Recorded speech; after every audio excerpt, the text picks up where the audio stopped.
Okay.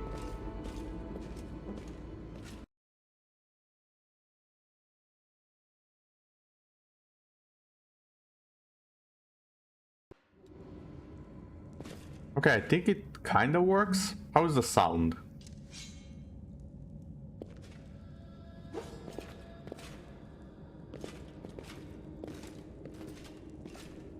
No, it's still... You know what? Bucket, we'll do it live. Hello again.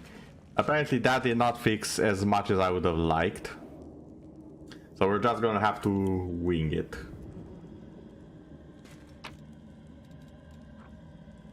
The sound is okay. You know what? I'll take it at this point.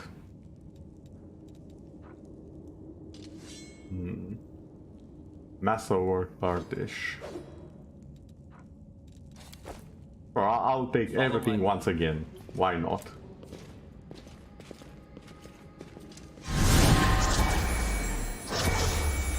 Whoa, what are you doing there? Oh, you're joining me. Our victory is certain. Into the fray!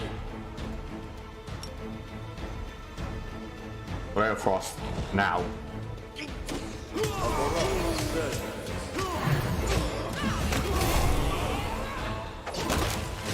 Or never mind, they're handling everyone. Look at all the bodies, my god. Oh, we have scrolls as well. Doesn't look like the game is lagging noticeably. Oh, what's the door? Sealed with magic. Can I open it with magic? Doesn't work like that. Open your heart to me. I crave your commands. Focus on the goal. Okay then. Guys, on. Everyone forward. That is not far. Ooh, lockpick. I hope you appreciate this. I do indeed. What do we have here? Potion of inflict light wounds. Yeah, the game is smoothing out. Me, not so much. I can live with it, if I'm being honest. I'll go ahead. To the second floor we go. I really would have liked to see a merchant by now, but... Oh. Oh. Are we surrounded? We seem to be surrounded. Hey, I know one of you. So you're one of those cultists? How's it going, pal? You wanna join? Your lot will be all dead soon, but we'll be alive. I doubt it. I can't. Come on, leave those losers. The Crusaders are over. The demons will rule the whole world. Not on my watch.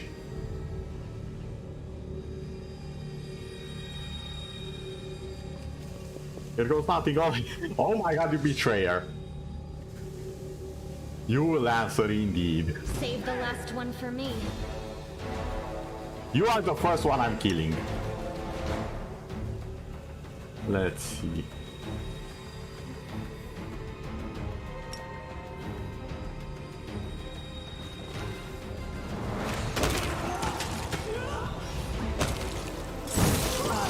I missed.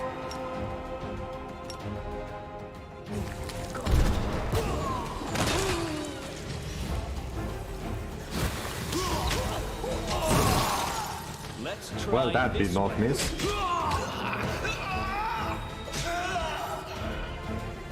You know, for a dwarf, that guy packs a punch. My god.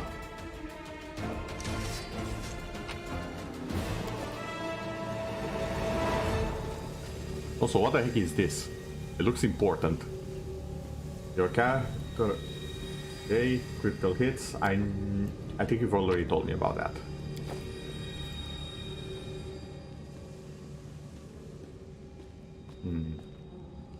Lots of demonic writing over here. Up. Where is everyone? Guys, this way. The doors can handle themselves. We can explore. It's a win-win. There's a door over there as well.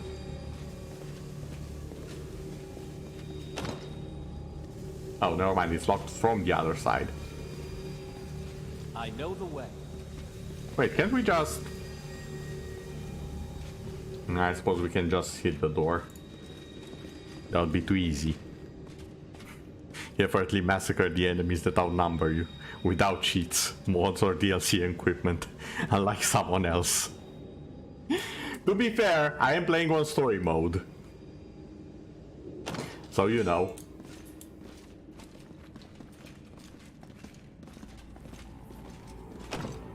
It's not exactly supposed to be hard.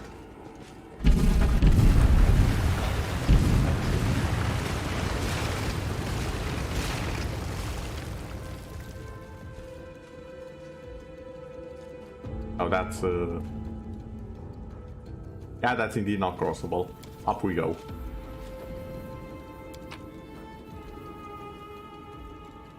Yes, collect all of them. I love that feature. What?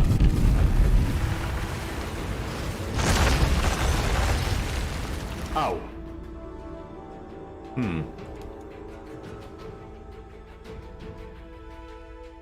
But again, Echo. Unlike Oderi, I'm playing on the easiest difficulty. Elden Ring did not have this luxury of difficulties. So there is that. What's this? Do we have guests? Where are your Just in eyes? time. The place is a bit of a mess, and I haven't even poured the blood into the goblets yet. Why don't you... Oh!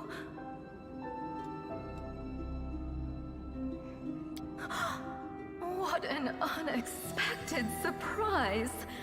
Staunton, my little sweetheart. What? Long time no see. I've missed you so much. Have you missed me? Admit it. You missed me terribly. Why does she sound like how the YouTubers on Twitter? Oh. Minago. You again, you wench! Oh, you know each other. Minago, the one who...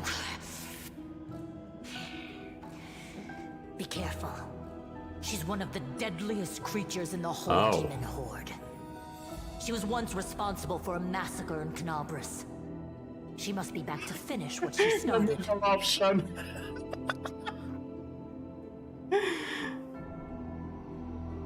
The middle one. This is so rude to say to a woman, but I feel like it's very appropriate in this situation. Canabras, the city of glory, but not one of the spotless of virtue. Until the first Mendevian Crusade. Why did I want to say castle? It was a small I literally cannot speak right now. It was a small town perched atop a bluff overlooking the West Selen River. During the final dark days of Tarkoris, hysterical refugees splashed across the river and sought safety behind the walls of Canabras. At first, these refugees were allowed in unquestionably. However, a Lilith demon named Menago entered Canabras and magically disguised as a refugee. Once inside the town's walls, she revealed her true form and slaughtered dozens of citizens before vanishing in a cloud of grisly black smoke. After the Red Morning Massacre, as it was called, that's one hell of a name. Apparently we have the Red Wedding from Game of Thrones, but in morning version. I'm fine with that. Canabras refused entrance to any except those who could demonstrate the direst need. Individuals who fell under suspicion were turned away or executed on the spot. Canabras became known as a safe but suspicious city. By the time of the Second Crusade, the leaders of Canabras agreed to house one of the wardstones to guard against demonic hordes pouring from the Whirlwind. This act assured Canabras' role as a strategic vital city, key to the defense of Mandev. Okay then. Hey Demon Woman, what's wrong with your face? Oh, how rude. You're one to talk mortal with a face that even a mother would loathe. Oh, Staunton, you. Sweetie. You're not going to let your friends speak to me like that, are you? You are in deep trouble. That wench? She's the one who led me astray. She's the reason my life has gone to the abyss. She's the reason why Dresden fell. Ooh. Oh my, like butter wouldn't melt. What I remember is how eagerly you would run to our trysts, how you begged to see me again, how you promised you'd do anything I asked. By your own free will, you said this. And now you claim that Dresden fell because of me. No, no, my dear. That was entirely your own doing. Do you two want the room alone?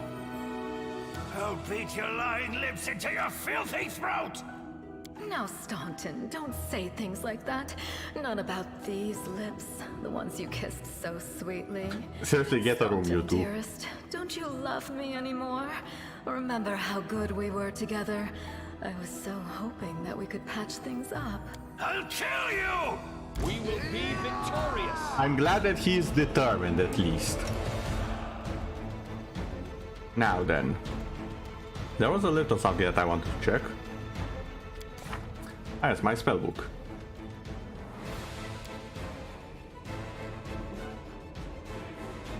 Utter fatigue. Light.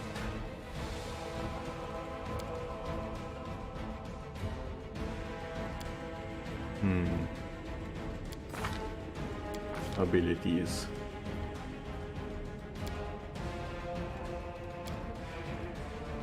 Well, I did have the light of the angels.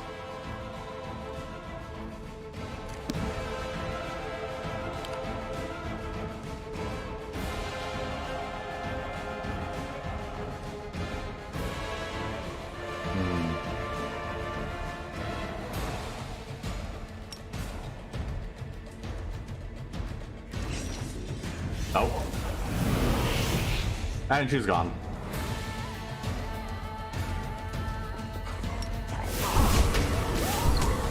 This will a calculated risk. This should do it.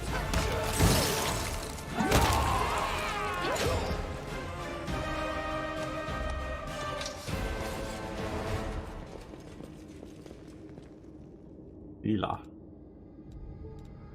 I heed the voice of the spirits. Oh, Carmelia. Sila. What doesn't... Oh, yeah, this. I remember now. The problem is I don't have anything better. At least not yet. Baphomet Cultist Heavy Shield. It looks about the same. Ripped Rider's Armor.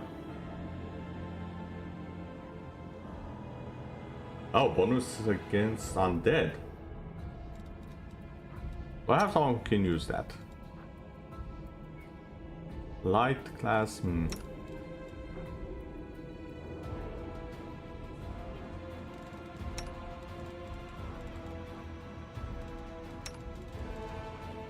And I guess you can use it.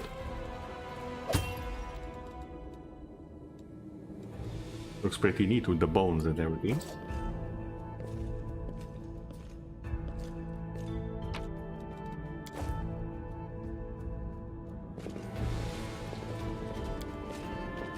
I am help.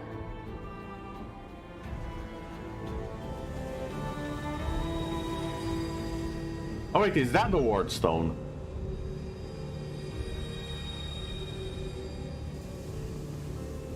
I should have thought about that sooner, actually, now that I think about it. As soon as you step into the chamber, your vision begins to darken and your knees buckle. You struggle to keep your balance. The air in here is laden with the power coursing from the stone. Suddenly, your head is filled with voices, screaming, whispering, cackling, threatening, voices pleading for help, shrieking curses and taunts. You blink and the illusion passes. Congratulations. You made it all the way here. This is it. Your precious ward stone. Well, what are you planning to do now, I could kill you where you stand, but wouldn't it be nice if you could die in battle like heroes? No.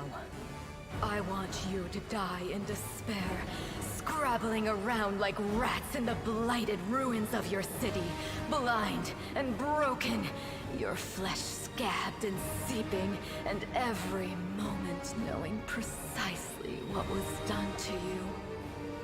I'm not gonna lie, she knows how to torture people, like the proper way. There isn't a soul that can resist the temptations of the abyss. Even a stone can be turned. I'm not joking. Your precious ward stone, weakened from the injury inflicted by Discari, has almost succumbed to my charms. Has it now? The barrier around the world wound, the gift of your useless goddess, will be a weapon of the abyss. Just a little more and boom. Every city with one of these eyesores stuck in the middle of it, from Canabras to Nerosian, will turn into smoking craters, and all the mortals into red sludge beneath our hooves. I just want to point out, her plan hangs on the fact that she can seduce a rock. That's some bloody confidence I wish I had. So you have a choice. Especially you, my pet. Kiss me on my dainty hoof. Pledge your loyalty to Baphomet. And when the world falls... Where's the renegade interrupt option when you need it, indeed. So who are you? You've already forgotten me. You mortals have awfully short memories. Even shorter than your little lives. Staunton, Sweetums. Don't you want to introduce me to your friends? Call him properly? Sweetums. No? Well, I'd better do it myself. I am Minago, Lily-2 and faithful servant of Baphomet, and leader of his armies. The city is mine now. I'm just starting to settle in, get things just how I like them. But once I'm finished, I promise you, the results will be simply to die for.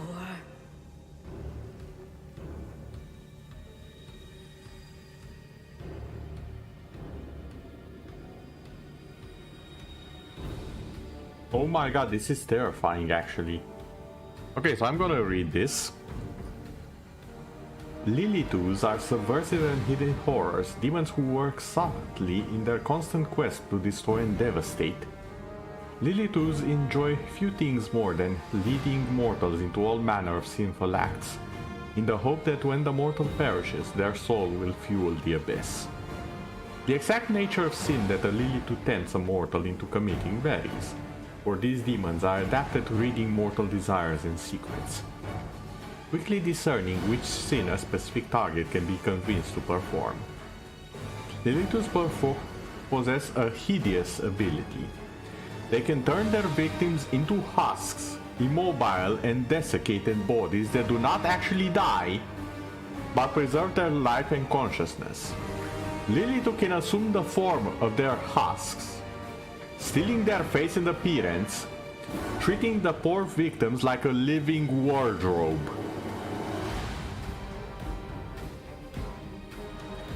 She can literally wear you as a living skin suit.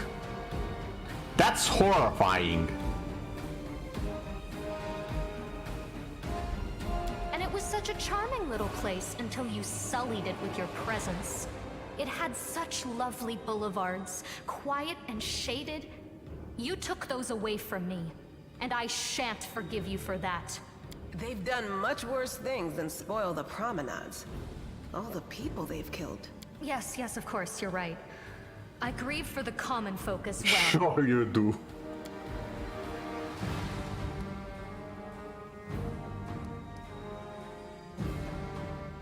Reveal the light of heaven. The angel mystic path. But do I really want to be the good guy? Yeah, kind of.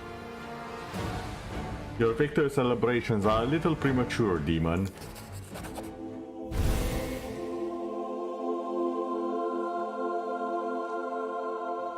Echoing the holy flame erupting from your hand, the light also gets brighter and brighter until it floods the chamber. You hear the voices again, stronger now. They repeat your words like a choir of angels. You performed a good action. Hey, no eyes! Didn't you tell us that heaven had turned its back on us and no one would come to our aid? Don't listen to her. The fiend wants us to lose all hope. She won't succeed. I'm done with this shit!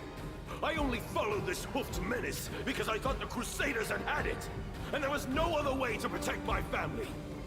But now I see that there is hope. I won't bow before these heinous idols ever again. If they kill Good me, man! at least I'll die a decent death. Yes! Return to our side, friends! Have courage! We will welcome you back. And heaven never abandoned you, no matter what this deceiver told you. Turncoat, I'll cut out your heart. We'll see how tough you really are.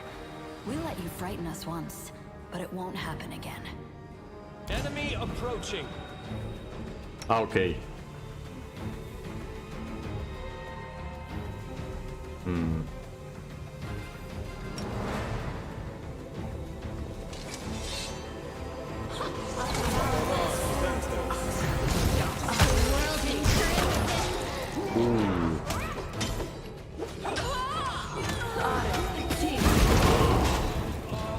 He's actually kind of tough. So this is how it feels? You killed one of us, I just noticed.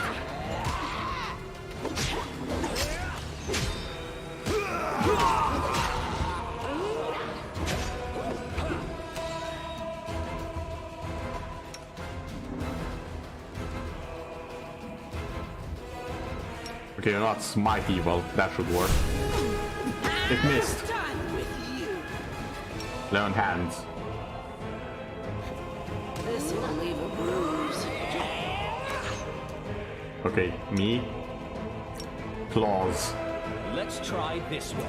I'll just sit here. Don't worry about me. That's it.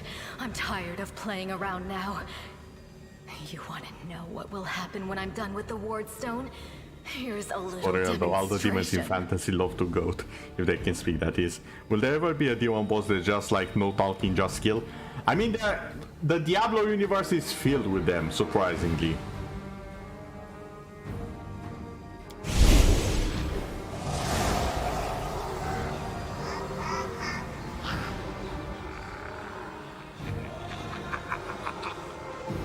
The demoness whispers a spell and the wave of darkness sweeps through the chamber.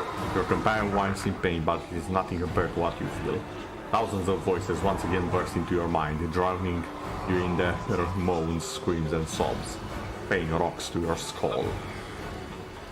You will pay for this, demon scum. You will pay dearly. I will dig out holes where your eyes should be and pour hot coals in them. How inventive. Powerless rage. I love it. Threaten me more. Of course you'd be into it. The roar of voices blends into an unbearable wall of screaming. Your vision goes black.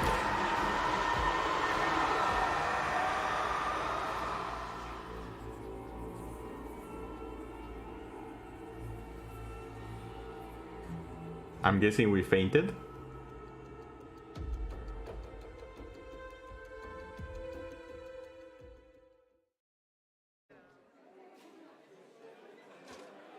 Oh. Praise Iomade, you woke up. Healing your wounds was easy, but you were unconscious for so long, I was starting to worry we'd lost you. Tell me one thing, did we win? Sadly, no. F. We couldn't stand up to the demoness. Her spells were too strong. It's all right. We'll handle it somehow. You blacked out, but Staunton and I managed to get you here to the Defender's Heart. It used to be a tavern, but now it's our headquarters. We're gathering our forces here, and we're preparing to strike back. Okay. I happen to know where we need to strike then. Demons have been filling Canabras with their spies and infiltrators for a long time. Unfortunately, I don't have enough people Yeah, to never attack go the full place right berserker. now, at least not blindly. I'd be grateful if you snuck in there and scouted out the situation. But just scouting.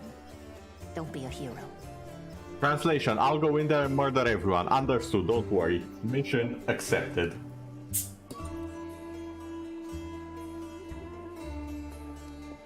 Bad, but not hopeless. We're constantly getting news, and new sources of resistance keep springing up in the districts where everyone seemed to be dead. The survivors are gathering here. You should see them. Their faces, their eyes burning with determination. The city is destroyed, but our resistance is not broken. We will keep fighting. What is the plan? You heard what the demon said. They're going to desecrate the Ward Stone and blow up the whole barrier around the World Wound. That would be an even worse disaster than the World Wound's expansion before the Second Crusade. Not only Canabras, but every city with a Ward Stone will be destroyed, including the capital. We can't allow that no matter what. We will retake it, even destroy it if we must. Iomede's gift must not become a weapon of the Abyss. That sounds like heresy. On that note, you'll do some chores and go to sleep. We'll still listen in though. Enjoy, Echo, and good luck with your chores. And make sure you do go to sleep. I think all of us require some rest, one way or the other. The Ward Stones are a gift of Iomede. Created personally by her herald, a mighty angel, and a general of the celestial armies. The Ward Stones keep the World Wound from expanding. They stand along the border of the territory controlled by the demons, creating a barrier to keep them inside. The Canabras Obelisk was the first to be placed. It is the key to the whole barrier. We cannot leave it in the hands of those monsters from the Abyss. Can I help in any way? First of all, we need to decide what to do with the stone once we get it. What I'm about to say is classified. Oh? A traveler came to the city recently. A blind elf calling himself the Storyteller. He insisted he be allowed to examine the Ward Stone, and he raised the alarm when his study was finished. Even before the demon attack, he had found some damage or flaw in the stone. You're a bet I thought we discussed about not telling them that I was there. God damn it. Totally a different storyteller, folks. Totally a different one. No, that's an elf. That's an elf. I totally cannot shapeshift. That's an elf. I'm clear. Prelate Hulrune dismissed his words as nonsense, borderline blasphemy. But between you and me, the prelate's opinion isn't worth much. I think the storyteller knew what he was talking about. Of course I knew what I was talking about. We could use his advice right now. If only we knew where he was. I remember the storyteller spent a lot of time talking to Staunton, a dwarf from my unit. You saw him during the demon attack. The elf asked him about the history of the Crusades. Maybe the storyteller told Staunton something about where we could find him if anything happened. Worth a try, I would say. There's another problem. Did I tell him? After I the hope I just attack, told him. the demons began to gather their forces at the Grey Garrison. It'll be even harder to take them with a head-on assault. But I once heard soldiers talking about a secret entrance to the garrison. And one last thing. The Eagle Watch has lost a lot of soldiers recently. Some were killed, but others simply haven't been seen since the attack. In the chaos that is now Canabras, it's next to impossible to confirm anything for sure. One of the missing fighters is Janna Aldori. Janna A new Aldori. recruit in the Watch. She got along well with Sela, and she often went drinking with her. I honestly thought Sela and Janna had died together. But now Sela's returned with you, and there's no sign of Janna. If you learn anything of her whereabouts when you're out in the city, please report back. Understood. May the goddess help you. We're still fighting, which means that Canabras still hasn't fallen. If you come across any groups in the city that can fight, send them here to the Defender's Heart. We'll need every fighter we can muster for the final assault. Yes, one more thing. If you're in Oh. the area, check out this address. It's our house. Mine and Inevia's. Well, it was our house. If the building is still standing, open the hidden compartment in the kitchen. It's filled with thank you. supplies for a rainy day. You can take whatever you find. You have more need of it.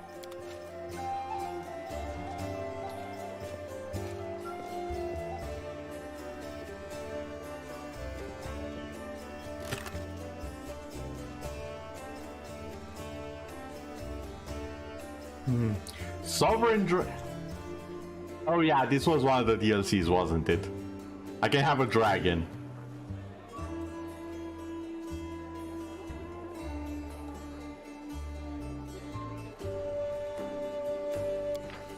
Info.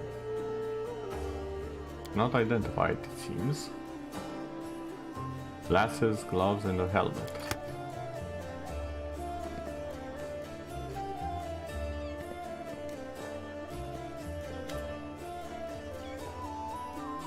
Hey wait, mind if I bend your ear about something? Okay. So here's the first and most important thing. Beth gave you a crucial mission, I get that. And I know you'll get the job done, I saw you in action. But here's the rub, by sending you out on an errand, we're weakening our defenses here. If they come at us while you're gone, I don't know if we'll be able to fend them off. So what do you want to discuss? So the rift that damned beetle left with its scythe? Yeah. Well, it cut the city in two, and it's kinda difficult to get across. My scouts tell me there's halfway decent place to set up a crossing in Market Square. Not that any of them try to make it, sure. But if you got a mind to go across, I think you're gonna have to do so eventually. Might wanna give the square a one-over. You want me to stay here and guard the tavern? You what? No! Your task is far too important. You can't just hole up here all cozy like waiting for the demons to knock on the door. You need to take the fight to them. But if those freaks try to make a move on this place, Beth will send a runner to get you. If that happens, you leg it back here, alright? Because if you don't, you'll be coming back to a pile of ash. Got it? When do you think they'll attack next? Your guess is as good as mine. It might not be here. They could attack the whole damn city. Those vermin know they've lost the upper hand, and they're going to push it back hard. If things kick off here, you should know. After the attack, some things would be changed beyond recognition. If you've got any business that needs taken care of, you better do it soon. Thanks for the warning. Later. Watch yourself out there.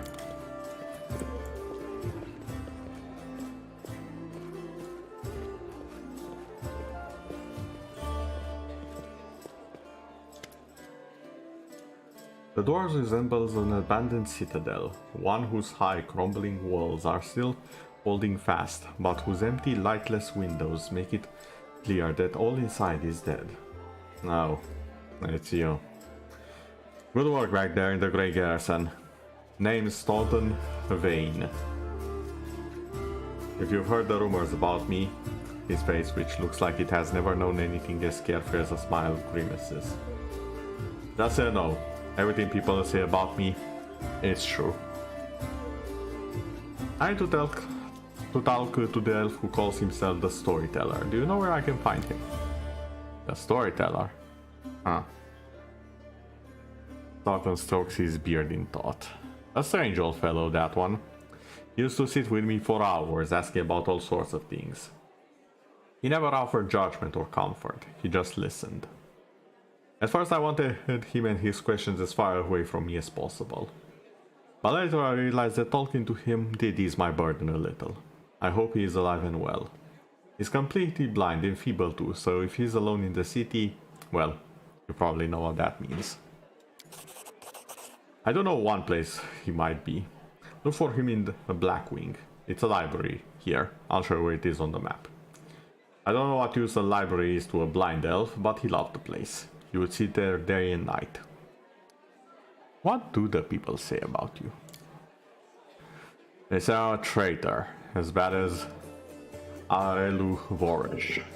Arelu Voresh. Few names arose as much rage among crusaders as that of Arelu Voresh. the Sarkonian witch who initiated the opening of the world wound. Oh. Yeah, opening a portal to literal hell might just make the Crusaders hate you a little bit. I'm no expert, but it kinda points in that direction. And later its expansion. Oh, you also increased the problem. Good to know. Almost nothing is known about her life before the atrocity. I mean, witches. They tend to keep to themselves, except that Voresh was condemned for using arcane magic, which was persecuted in Sarkoris, and imprisoned in the Tower of Threshold near the city of Iz. This is where Arelu Vorlesh, I'm gonna keep pronouncing it differently every single time, I can already tell, conducted the ritual that paved the way for the demonic invasion, and left her land to be tormented by the demon lord Deskari. By some mysterious means, the witch transformed herself, changing from an ordinary human into a half-demon. Over the following century, Crusaders encountered Arelu Vorlesh for the results of her experiments a few times, but they learned nothing more of Deskari's henchwoman. She holds a high position in the ranks of the Army of the Abyss, and bears the title of the Architect of the Whirlwind. That's a pretty big title, not gonna lie. That I'm a disgrace even among the ranks of the condemned. Condemned? Military unit made out of petty criminals conscripted as disposable soldiers and frontline fodder. Okay then, in the Crusades. That Queen Galfrey should have never spared me. Queen Galfrey. Queen Galfrey is the absolute monarch of the Crusader state of Mendev, and the leader of the Mendevian Crusades. While today the name of the Crusader Queen is known throughout the Inner Sea region, it's easy to forget that Galfrey did not start her rule of Mendev as a paladin of Iomede, but rather of Aroden. When the world wound opened and forever changed Mendev, Galfrey was still an untested young ruler who was forced to deal with the death of her god, while simultaneously rallying her nations against the abyssal threat to the west. She rose to the challenge, however, and her leadership was instrumental over the following years, not only in protecting Mendev from demonic invasions, but also in holding the border against the world wound. When the Church of Iomede organized the First Crusade, he joined forces with Mendev to push back the demon armies. During these battles, Galfrey time and time again distinguished herself with a keen grasp of tactics and skill at leadership. But this inspiration went both ways. In the Church of Iomede, Galfrey found something to replace her lost faith. By the time the First Crusade ended with the apparent defeat of the demon armies, Galfrey had converted and became a worshipper of Iomede, and had completely retrained herself as one of the Inheritor's most devout paladins. Eager to retain such a valuable leader at the head of the Crusades, the Church of Iomede twice purchased and presented to the Queen the rare and expensive Sun Orchid Elixir, which extends mortal life beyond its usual span. Thanks to this boon, the Queen has lived and led the Crusades for more than a century! Goddamn, we found the actual Queen! They literally made the immortal Queen. I am fine with this.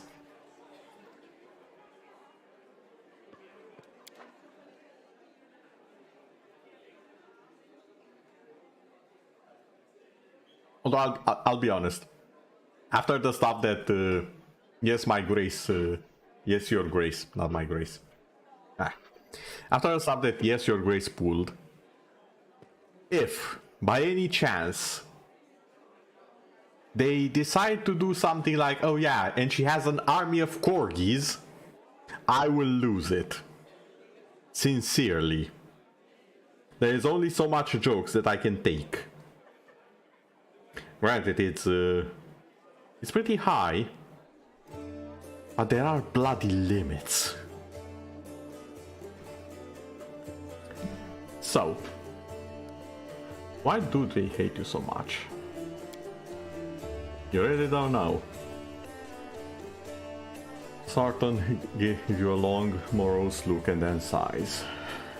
I'm the reason why the Crusade forces are holed up in fortresses on the edge of the world wound, instead of bringing the fight to the demons. We used to have a foothold in the wound, the mighty unassailable city of Dresden. We used to have it, until it fell. And all because of my stupidity. I gave the enemy our main citadel. I was tired. No, I was tried. They wanted to execute me, and rightly so. But the queen intervened. She said that I should live and fight in order to undo what I had done. So that's how I live, decade after decade, fighting in the condemned. The dwarf shrugs. As you can see, I have fixed nothing. I have earned no one's forgiveness, and you are going to spit in my face too? It wouldn't surprise me.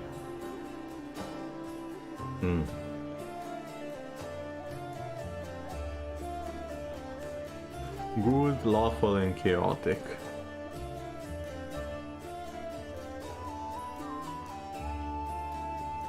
You are given the chance to live. So live, and stop blaming others for what you've made of your life.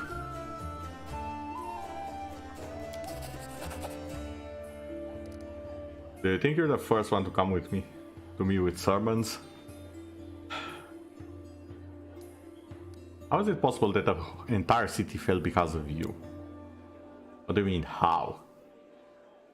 If you don't trust the word of a condemned, go and ask somebody else, like my little brother Joran. And if you still don't believe it, what's it to me? But if you're about to ask me to recount the story of my disgrace for the 1000th time, don't. I have to go. Go on then, maybe we'll see each other again. Oh yeah, we don't have a level, I didn't even notice that. We still need more levels in Arcana.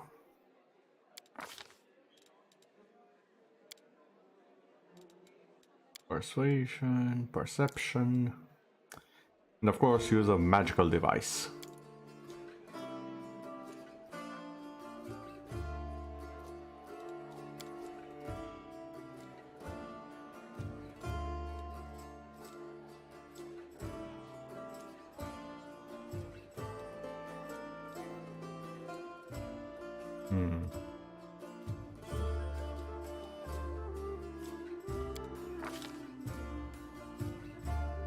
Okay, a new feat.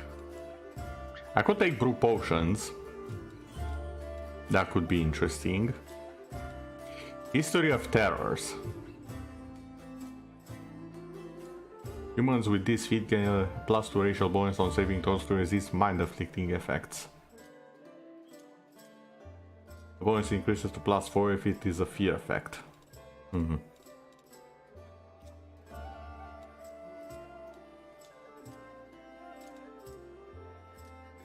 I could take some meta magic.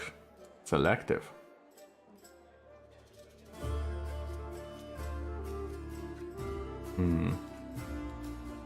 Could also scribe scrolls.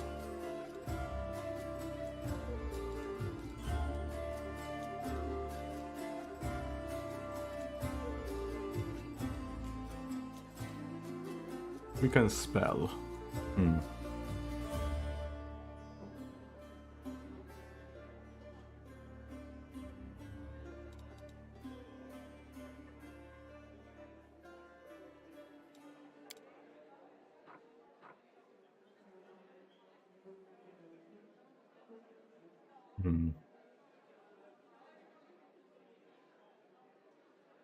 Level increase +2. Level increase +4.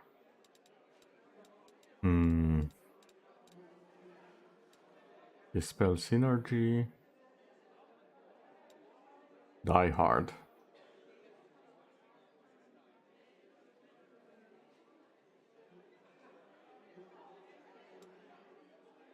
Destructive dispel.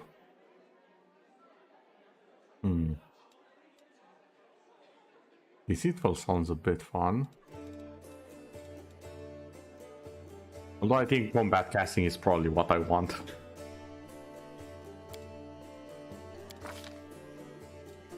And for spells, this is the fun part. Magic Missile. Obviously, we have to pick Magic Missile. Although...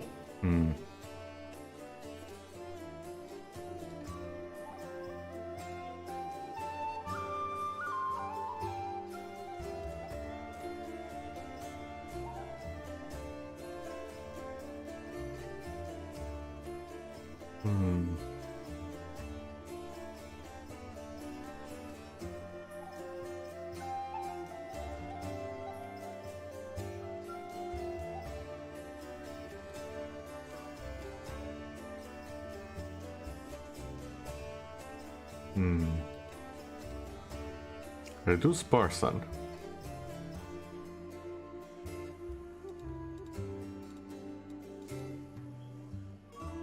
Or enlarge person. So many options here. But I'll take enlarge person.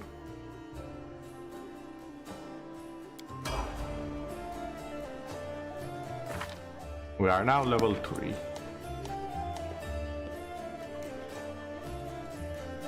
Great Affliction. Where's the material component?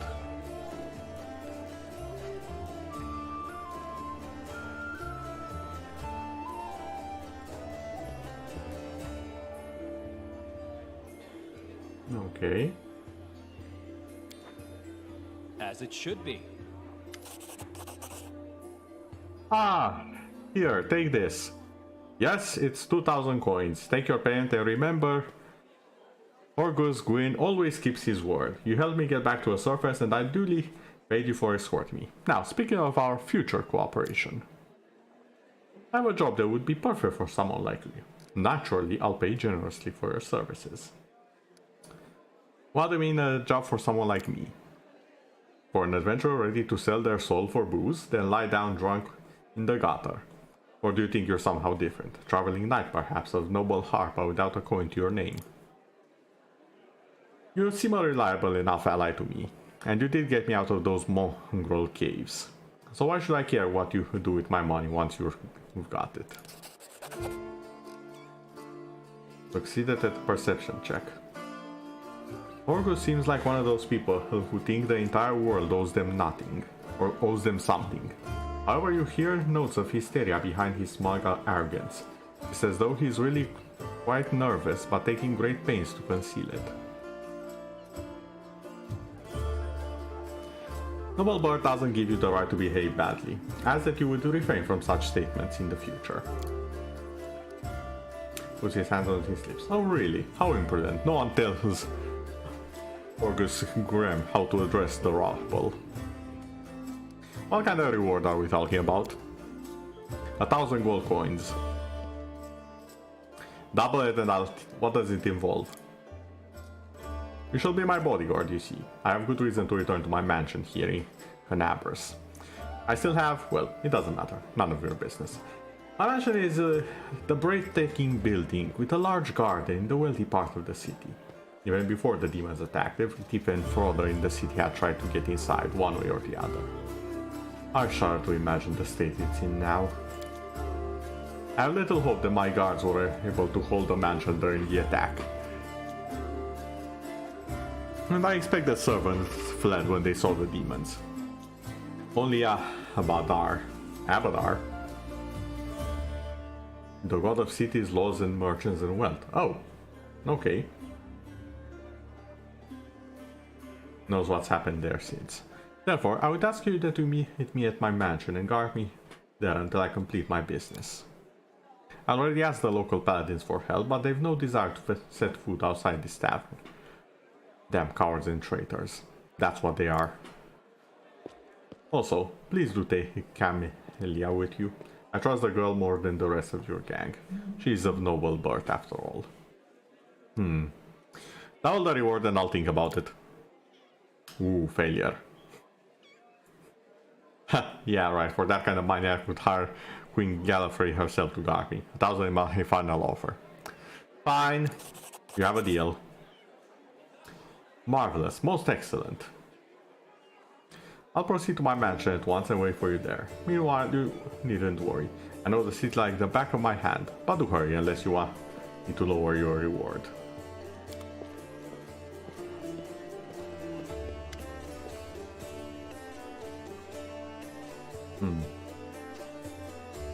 Camellia looks over you pensively, toying with the snake-shaped bone amulet that dangles from her pale neck. Noticing your glance, flashes your cold, barely dare smile. Greetings. Seems for a moment that she wants to say something, but the pause grows too long and her lip, and she slips back into cautious silence.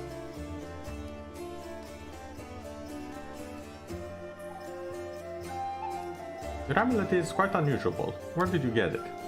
Ah, my little trinket. So nice of you to notice, but I assure you, this amulet is nothing but a bauble. Can a lady not be drawn to beautiful, useless things? Oh, beautiful, useless things. You know, if you weren't trying to make me convinced that it's useless, I would have actually believed you. Alas, I am no fool. So what's the deal with the amulet? You're much more relaxed during combat. Your battle cries are uninhibited. He blushes slightly. Don't blush from that. Lowers her eyes, so you noticed. To be honest, I find it embarrassing. You see, being a shaman means having spirits of battle as my ever-present companions. In the heat of combat, they become rather vocal. Fair enough. Your speech and the merchant that I just told you tell me you are of noble birth. Camilla laughs. Her practiced musical laugh as she watches you from her lowered lashes. You're most insightful, a fine quality to have.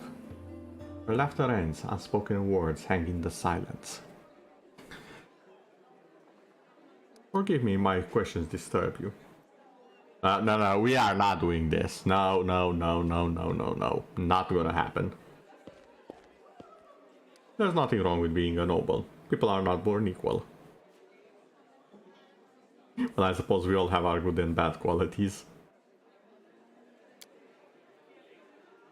I would have pegged you as a philosopher. Where did you learn to wield a rapier so well? I had good teachers, though they don't get all the credit. I'm a most diligent student. I'm somewhat uncomfortable with this one, not gonna lie. Tell me about yourself. You want to know more about me than you already do. Why? I talked to the spirits of his tormented land and they guarded me in battle. I'll help you fight the demons, and I swear that you can rely on me in this matter. Isn't that sufficient? Anyway, as much as I enjoy our delightful conversations, the spirits are calling me, and I must respond. Please excuse me. Fair enough.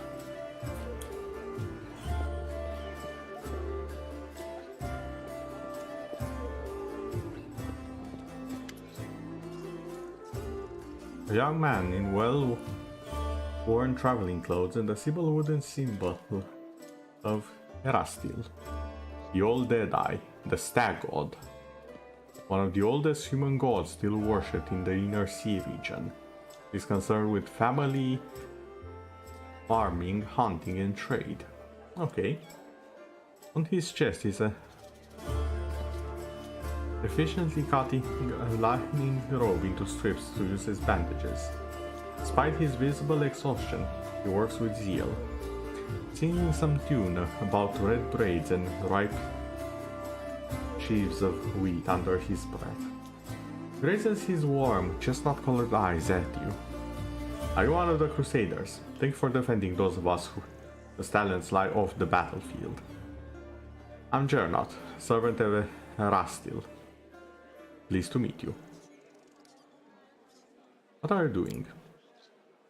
I only took my holy orders recently, so my god has only bestowed a little of his power upon me as yet. I'm sorry to say that the number of wounded fighters in this tavern is far beyond my power to heal. But there's a reason people say, have faith in the gods, but look to yourself first. I may not be able to help the wounded with magic, but I can at least cut up bandages. It's good to be aware of your limits and what you can do. I'll say that much. It is admirable.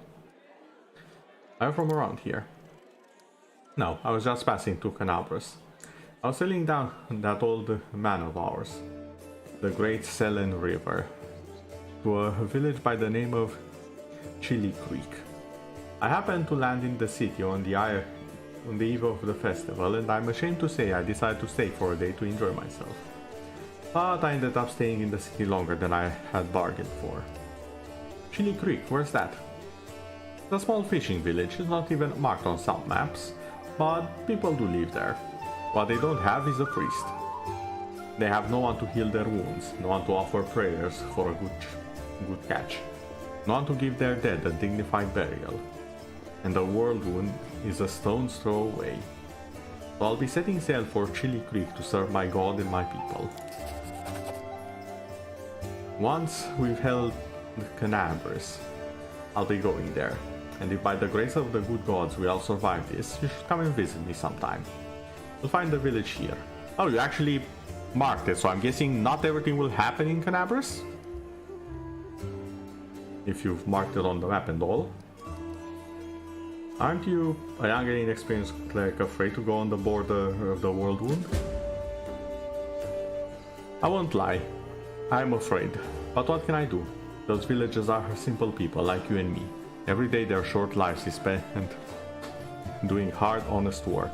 That's exactly the kind of life I want. Something simple but meaningful. If I had centuries ahead of me like elves or other races, I might have spared some 50 years or so to travel around the world.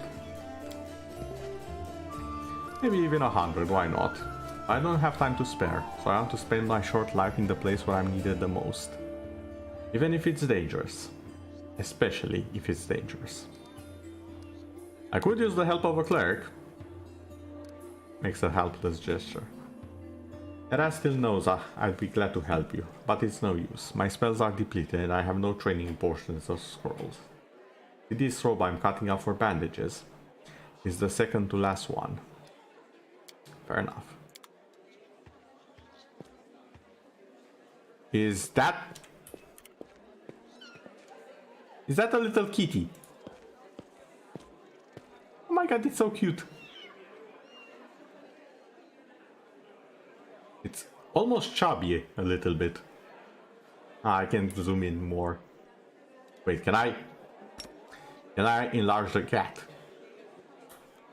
Dad, let me enlarge the cat. This spell doesn't work like that. Dad, I cannot enlarge the cat. I'm now infinitely sadder than I was a second ago.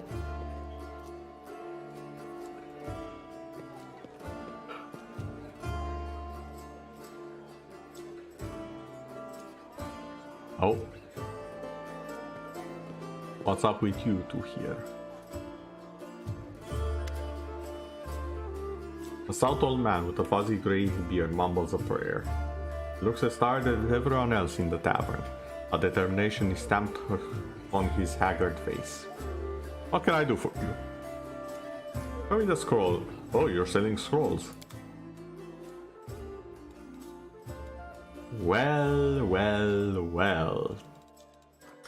I can definitely sell some stuff here.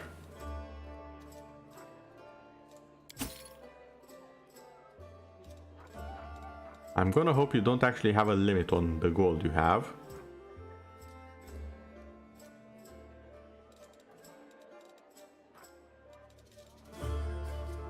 Notable, usable, ingredients, accessories. I know for a fact that we have a ton of weapons. Yeah, we have 33 daggers. Take them. 12 bloody crossbows.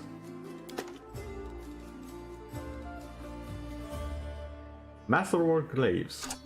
Sure. Oh, those were expensive.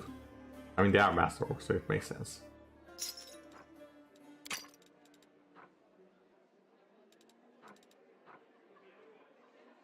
Punching dagger. Light crossbows.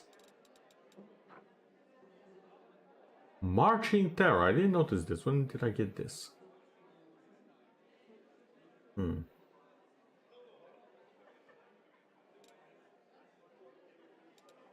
Okay then. We are still way over capacity though.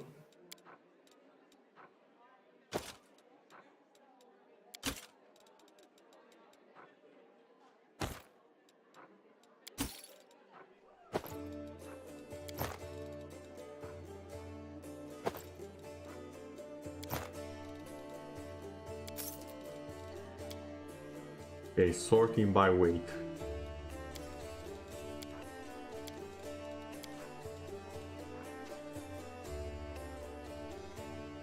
Masterwork dish.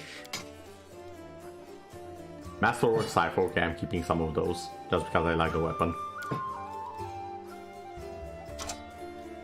Masterwork Scimitar, gonna keep one. Long Spear.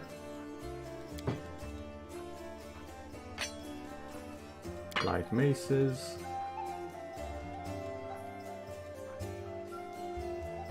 Item of interest to a craftsman or collector. Or merchant. Dwarven War Axe. Light Shield. Masterwork Warhammer. Normal Longsword. Old Iron Masterwork Longsword. I am not selling that one. Masterwork Felkata. I have no idea what a Felkata is, but there we go. Battle Axe. Masterwork Heavy Mace. Heavy Pick. Actually, I should probably keep the pick. Dwarven War Axe. Masterwork Great Club.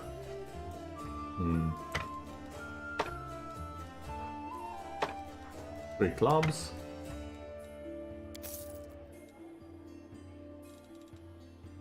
Still very much overloaded. Oh, now I've identified these. Ratcatcher goggles. Magnificent Plume hat.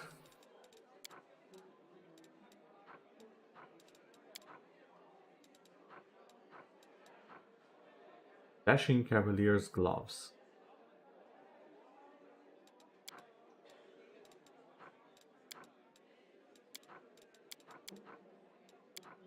Alright then.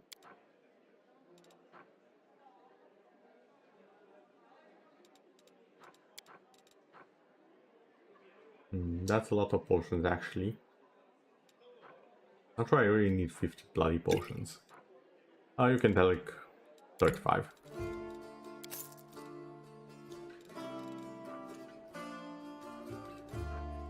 Wand of Cure Light Wounds. Don't need it.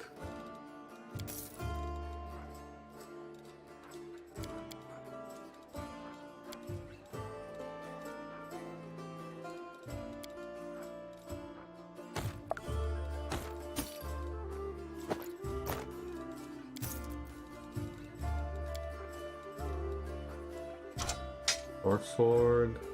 I'll keep the sickle. Masterwork short sword. Masterwork dagger. Ever burning torch. Masterwork longbow. Dueling sword.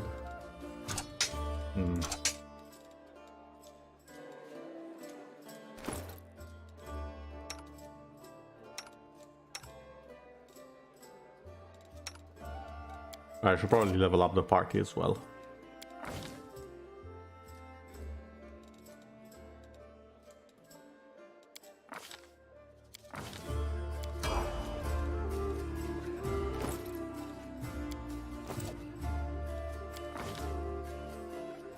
Spirit Hunter.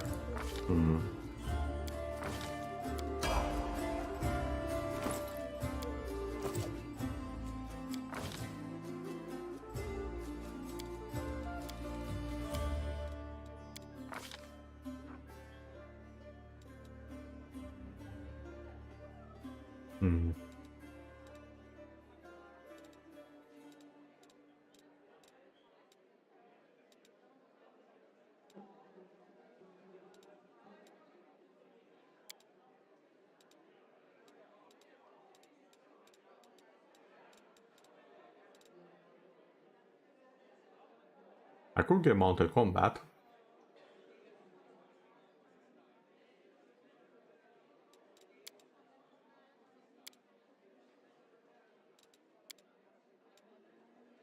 Or a paladin.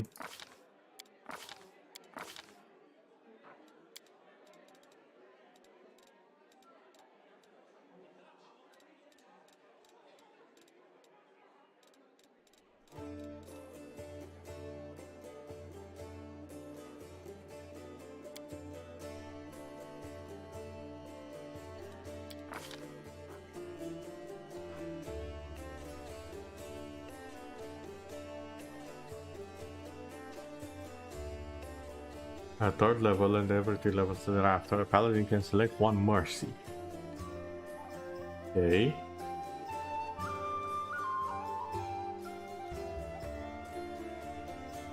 No longer sickened, no longer shaken, no longer fatigued.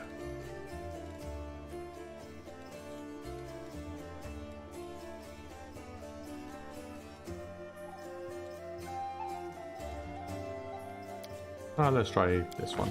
Oh shit.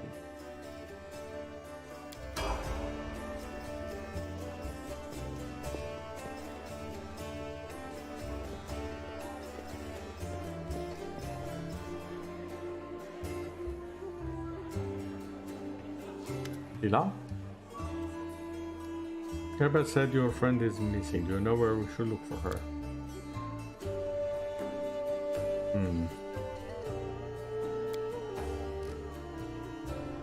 Proceeded off, you started drinking together. Separating the crowd as a celebration. Okay.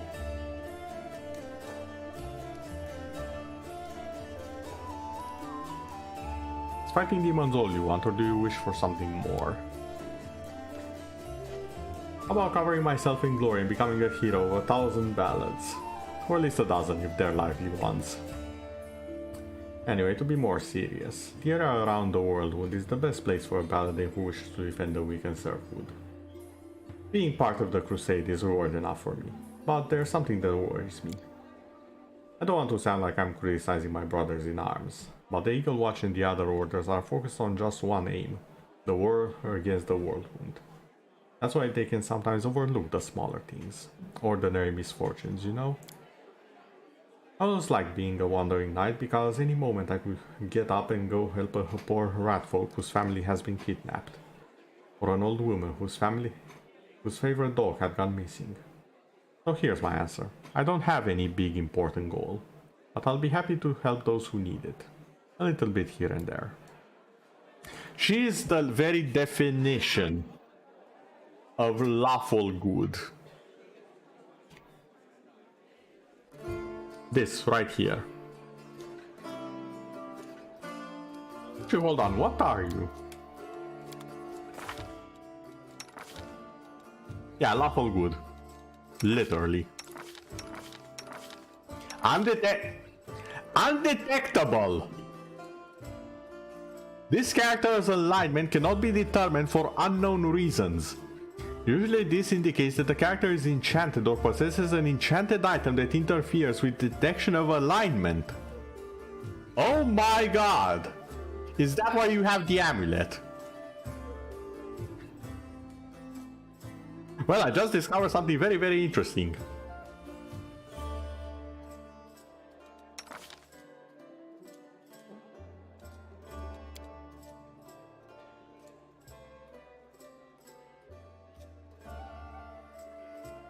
Now then, Wendwag, where are That is you? not far.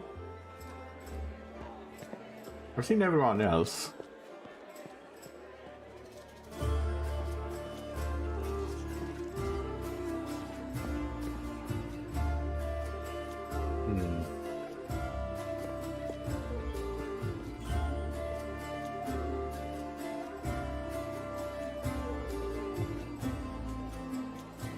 I don't see any spiders around here. That's the way out. Is she in the basement? That actually kind of sounds like something she'd do, if I'm being honest.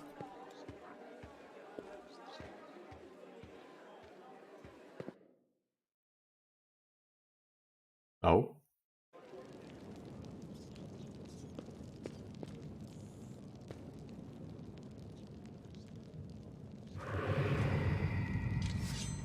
Surrender thy soul, Davian. Delvan. Haha, I got you again. How many times is that today? Take your jokes and shot them, tiefling. Oh, easy there, chief, don't hit me. What did I just stumble upon? Hey, Chief! Hey, Dreamboat, come over here! I want to talk to you about something. Something really important.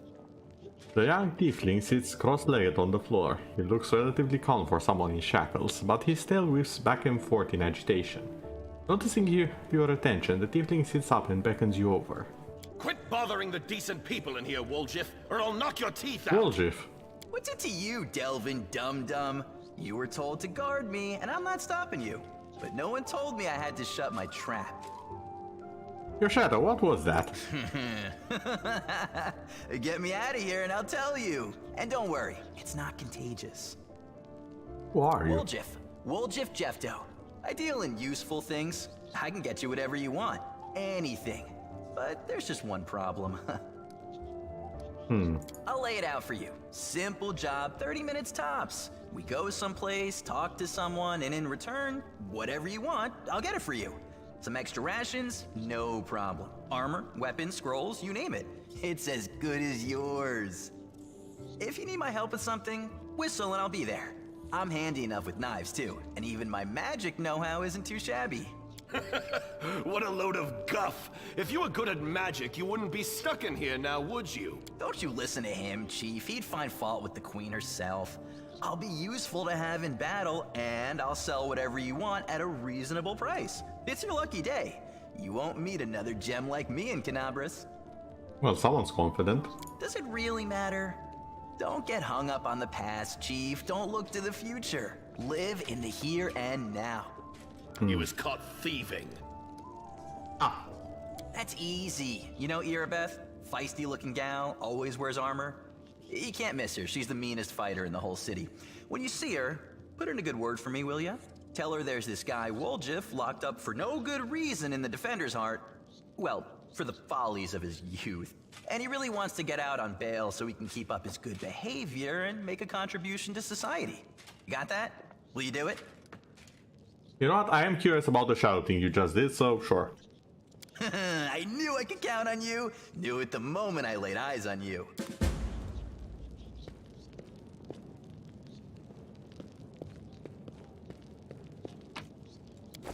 I know what to do.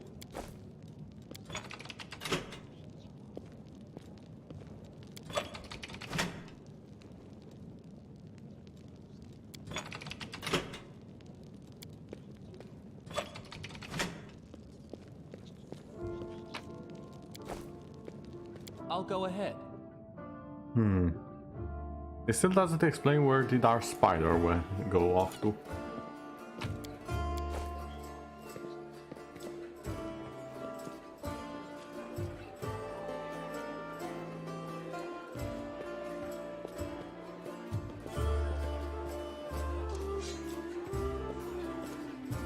Oh, never mind, found her. I didn't see her because of the chandelier. Master, I'm at your service.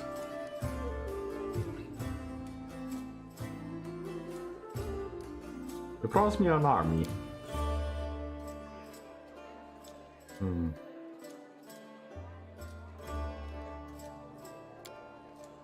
Okay.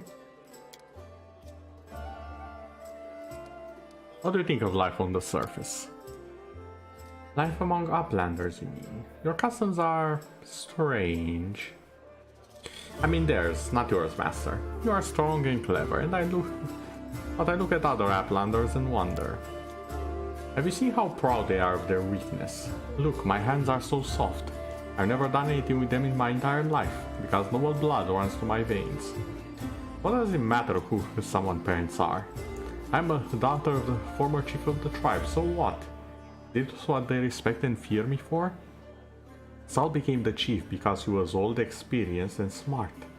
After him, I might become the chief, because I'm strong and even smarter. But these weaklings wouldn't have lasted a day in our caves.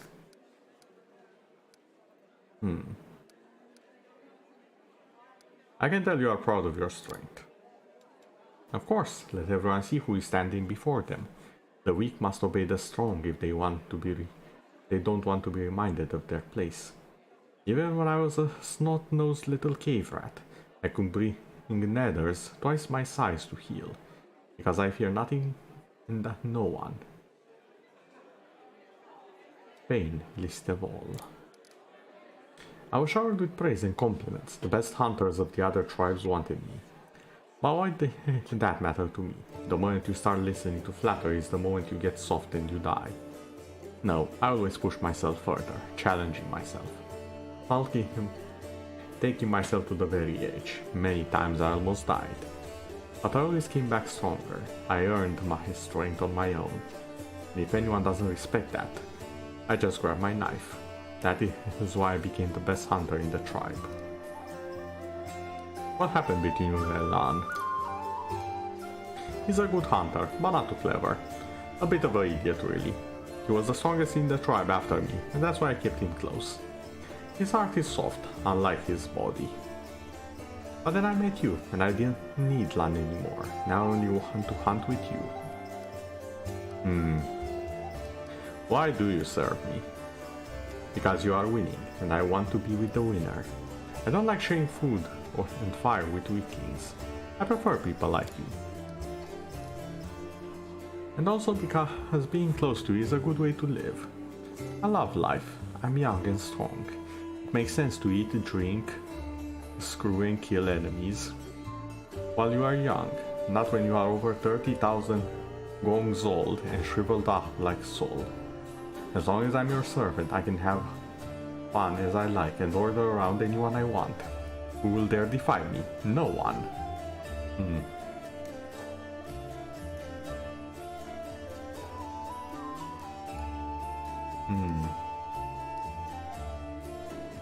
I can guarantee you some fun and entertainment, I guess.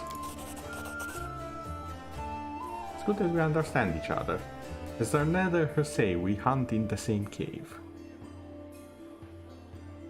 On the surface, your people are called mongrels, but I think you don't like the term? Let the Uplanders call us whatever they want, it doesn't matter. I know what they're trying to do. By giving us that stupid nickname, they are asserting their status and superiority over us. But it's normal to try and dominate the stranger you just met. That's expected. When my king conquered the lands on the surface, the people will call us by whatever name we choose. Tell me about the caves. Life was better than an Uplander might think. You're surrounded by rock on all sides. It's sturdy, dependable. When you hide in a crack, you know for sure you're safe. Not like here, all this empty space around you. You always have to be on your guard in case an arrow flies from any direction and hits you. Life underground is somehow calmer. Sure, there is less food in the caves than here, but the amount of food the Uplanders have, it's too much. Don't you see, Master, how many fat Uplanders there are? Why do they eat so much, like cattle fattened up to make for tastier meat? We only had one fat person in our tribe, and that was Sol. He was only fat because he was old. But up here, everything just seems fairer in the caves. When there isn't enough food for the weak, they die. The lazy die. The sick, in the head and body, die. Only the strong and the skilled survive, and the blood becomes thicker, tougher. Everything is clear to me now. Your interest gratifies me, Master. Let's talk about you serving Lista. Uncertainty sparks in Wenduag's eyes, and she curls her spider legs on her back closer to her body. What did you do for that demon? I brought my kin to her lair so they could join the demon army and accept the power given to them. I made my tribe stronger. Later, once we no longer needed the demon, my powerful kin would have fought for me. Okay. Why did you decide to switch allegiances? I was only serving the demons because they promised me power. And only for as long as they had something to offer me. Vendua chuckles, revealing her sharp teeth. But Holista can't offer me anything now, she's dead. And I'm never going to risk my life for her. You are a true leader, one worth following. I have no more questions. That's it for now.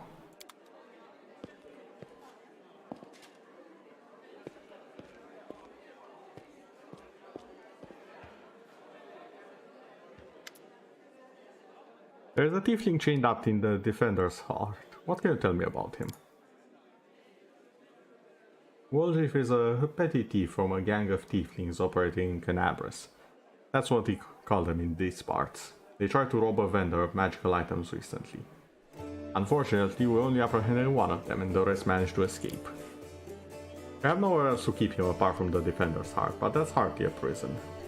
Woljif knows it too. He's been begging us for days to let him go free or have someone vouch for him. He's already asked you to put a good word for him, hasn't he? If you want to recruit him and put him to good use, go ahead and take him off our guard's hands.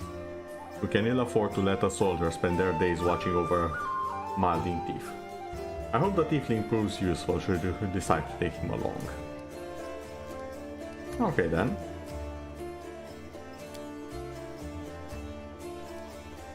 Tell me about Ahanevia. Okay, Templars of the Ivory Labyrinth.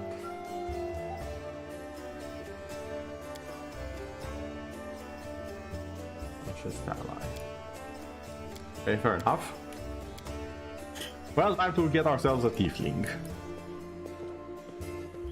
And what would a shadowy secret it would seem?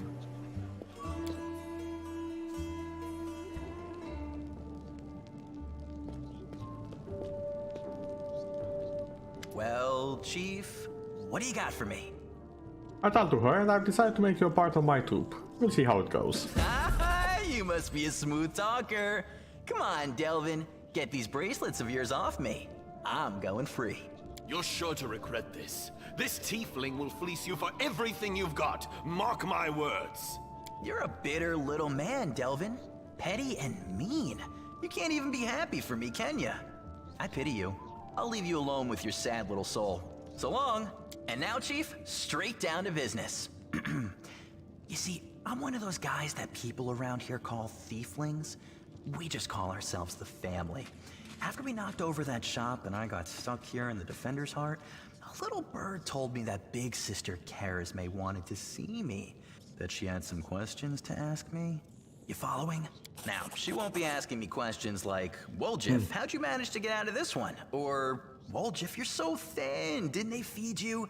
No, something serious has gone down, and I just know they want to try to pin something on me. I can feel it in my tail. So, I knew right away that I couldn't go alone. You turned up just in time, Chief. You don't need to do anything when we get there. Just stand behind me and look mean, and I'll handle the rest. Somehow. Let's go, I'll show you the way. Okay then.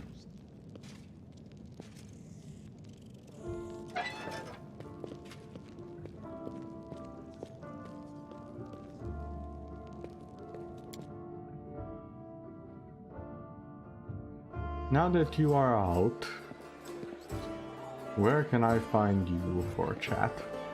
Oh, right here. I want to know more about you. You have demon blood in you. Do you feel drawn to the abyss? Actually no, your shadow looks strange. What kind of magic is that? Okay, everyone's scared now.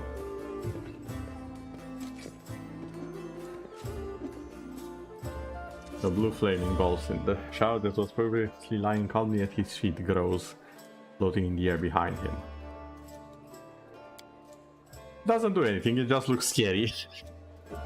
Oh, I love it. Remember when I was little, an old beggar showed me and my friends how to make shadow puppets. You put your fingers together in front of a light. Make the shadow of a deer or a dog or a dove on the wall. I tried so hard, I wanted to make the best shadow, and I did. It just happened. Funny enough, that's the last time I had any real friends. They tried to stone me later, screaming at me, calling me a demon.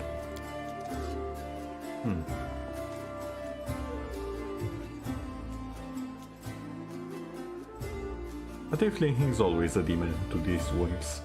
Even the lowest ranking drunken gnome thinks he's better than me just because he's hasn't got horns or a tail.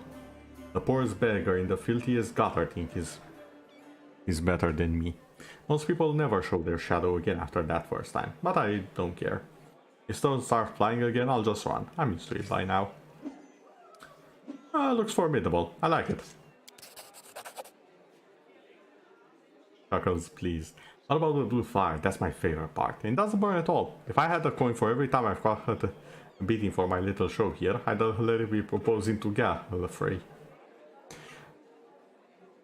Proposing to the queen. Someone has ambitions.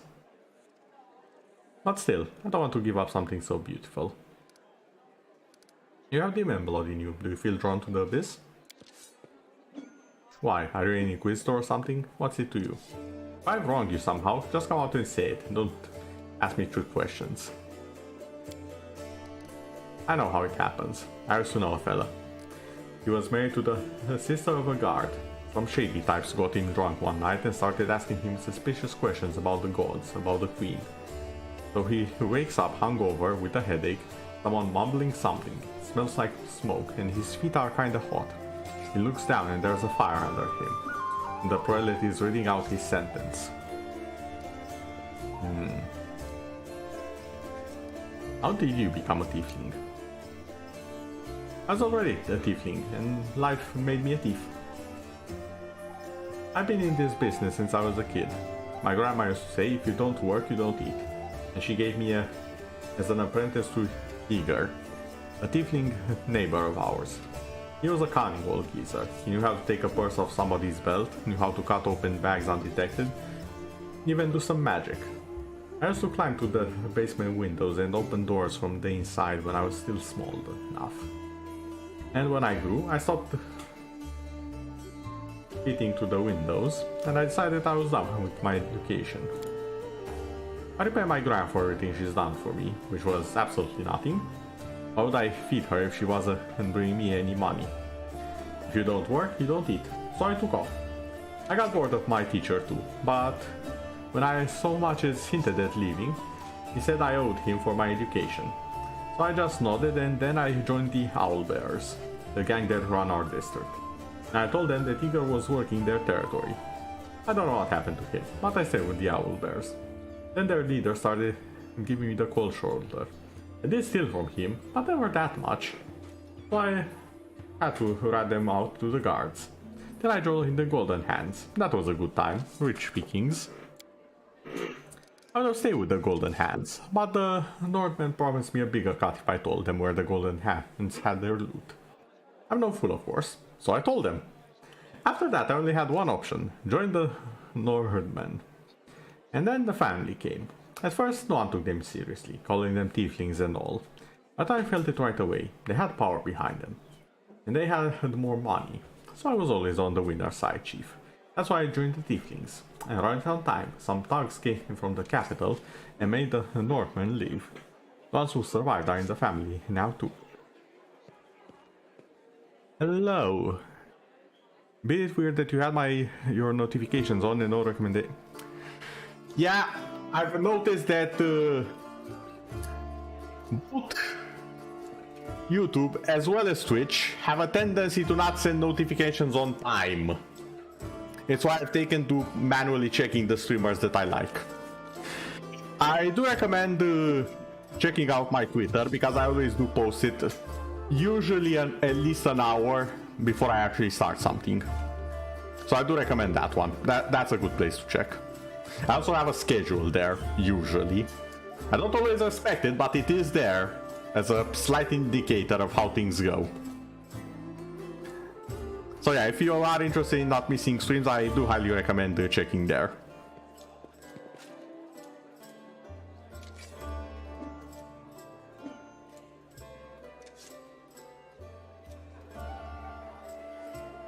But if you don't have notifications on, hit the like, subscribe, people. Yeah, likes and subscribes definitely help as well. And I'm very happy whenever people do that. Also, welcome Scorpius, how was your day so far? We've just acquired the Tiefling, who happens to be a literal thief in this case, which is not that unusual in the lands of Dungeons and Dragons and games inspired by Dungeons and Dragons such as Pathfinder, which we are playing. Although I will say, they've done a much better job at showing why the tieflings are not exactly liked in the first 2 minutes of this than they've ever done in the world of Dungeons and Dragons. At least in the games that I've played.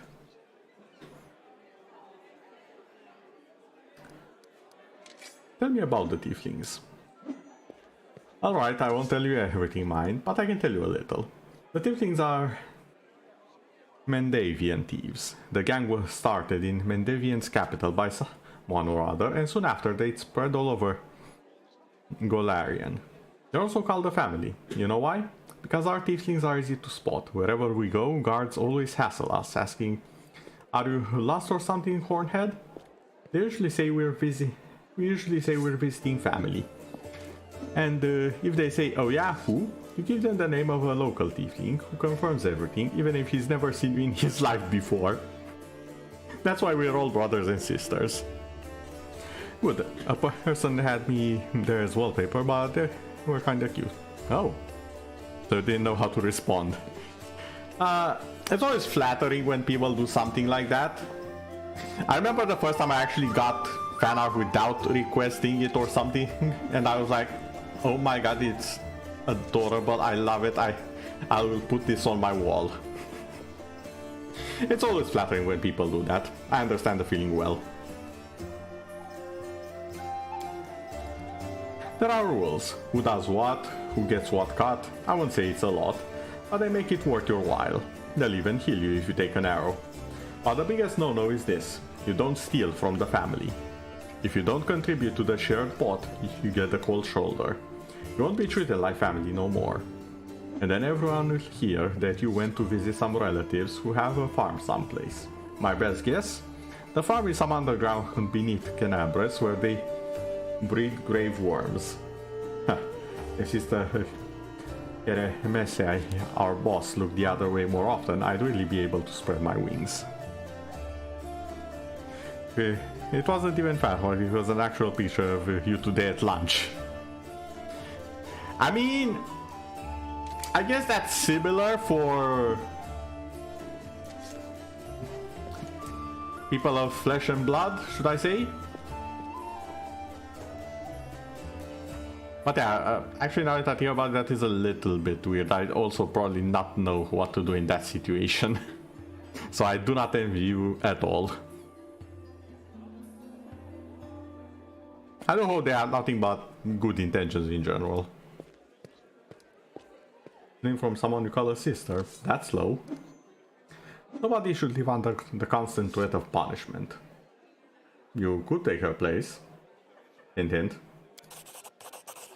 Now there's an idea. Nice try, Chief, but I'm no killer, never have been. The assassins are expensive. You know they bumped up prices last year? Really? Assassins got more expensive. Tough market, I guess. I asked a friend of mine why he charged so much, and he says to me, I want to see the true value of my work. I read in a book that whatever you think you're worth, that's what you learn. Can you believe it? I didn't even know the monk would read. So I can just have her taken care of. It's too much trouble and no one would like it. People respect her, mean as she is. Okay, cool. Let's talk about something else. I'll talk to you later. And are you in the party? Yes, you are.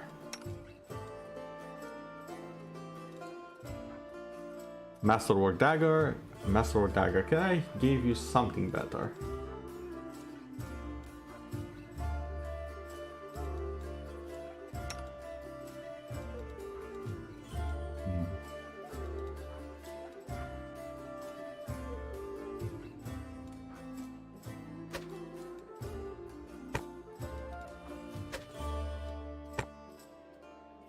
Ah yes, the perfect look. There we go.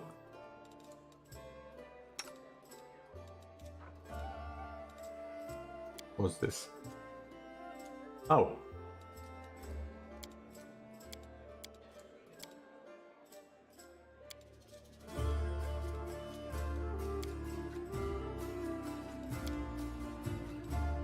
Interesting.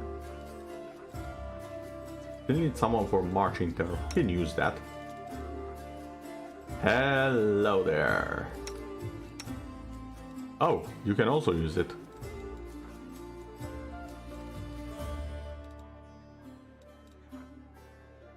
Yeah, didn't you have a master war? Oh, a composite longbow.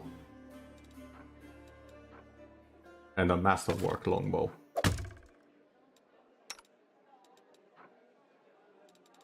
Yeah, no, I'm gonna give the marching terror to the paladin because that sounds like a brilliant idea, said no one ever.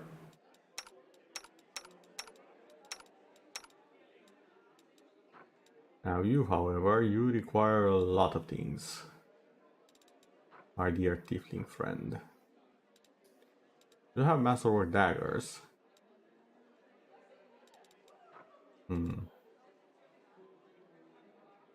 Not much else you can use though. Oh, that you can't use any bows. Interesting.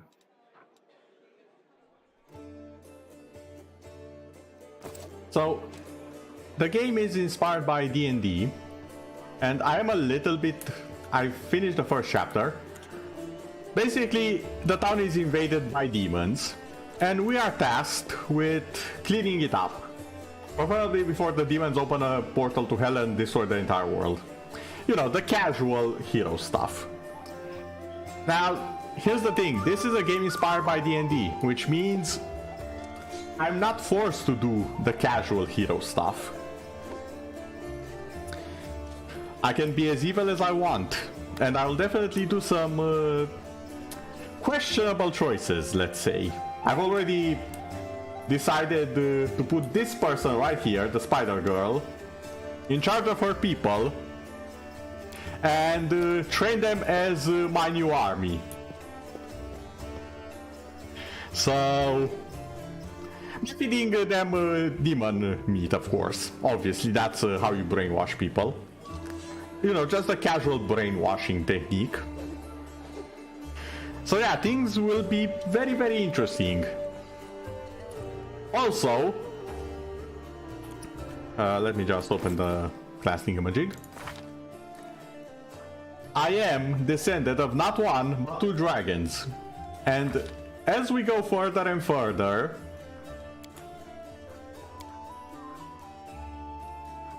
I will go a few things, such as claws, become an actual dragon, wings, and several other things. Long story short, a lot of things will happen. That will make me quite powerful in the long run.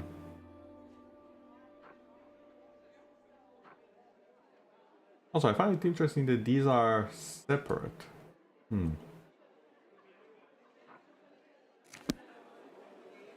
Wait, I just saw something interesting. Character, class. What is this? Power of Worms, white.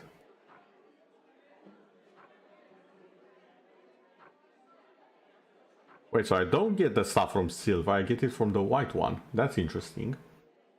Is it because I chose that one first? That might well be. Yes, I can become a dragon. At level 9, I think, is the first transformation. Here, Dragon King, Dragon Kind 1. At the 3rd level, every 2 levels thereafter, a sorcerer learns an additional spell derived from their bloodline. These spells are in addition to the number of spells gained at new levels. At level 13, the level, I'm currently level 3 only, but at level 13, I learn Dragon Kind 1, and I become a medium-sized dragon-like creature. I gain 4 bonus to strength, 2 to constitution, and 4 to natural armor, immunity to difficult terrain, a breath weapon, and resistance to 1 element. I also gain 1 bite attack, 2 claws, and a wing attack. Yes, I was able to pick which dragon. I will become a white dragon, according to this. Or I will also be able to turn into a silver dragon. They're basically both ice dragons to an extent. But the way things work in D&D is that the metal dragons are the good ones, and the chromatic, aka the color dragons, are the bad ones. So basically I became a fusion of both types of ice dragons. The silver dragon and the white dragon. I wasn't sure it was even possible, and it's kind of a waste if I'm being honest, but I just wanted to go double dragon. Okay, let's see what's waiting for us outside.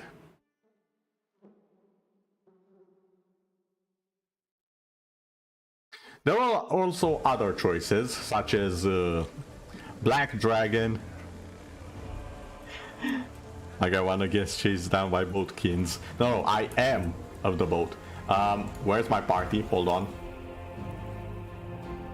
Wait, something's wrong. Where's the party? I know the way.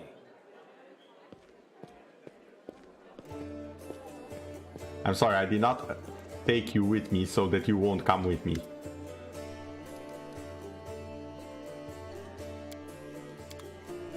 Follow my lead.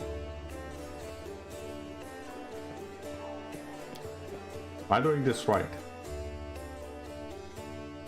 Now the thing is, I know of the D&D style games, but I don't know of this game in particular, so there will be a lot of me reading how stuff works.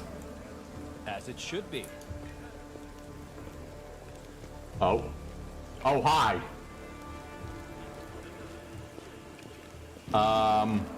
Hello, tall, shiny, and awesome.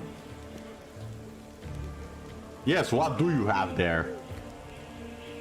Are you too mad? Whatever possessed you to steal the gem golem from the Tower of Esrod, we didn't steal anything. We saw looters dragging it down the street and recaptured it. Shiny fella.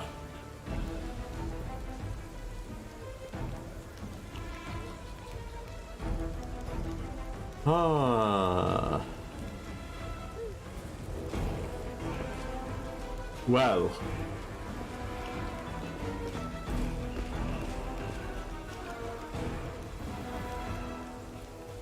That was something. That is not far. Can I take it with me?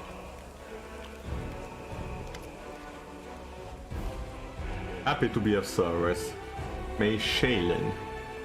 Shaylin, also known as the Eternal Rose, the Eternal Maiden, the Incorruptible, is the goddess of art, beauty, love, and music, and the half-sister of Zon Kuton.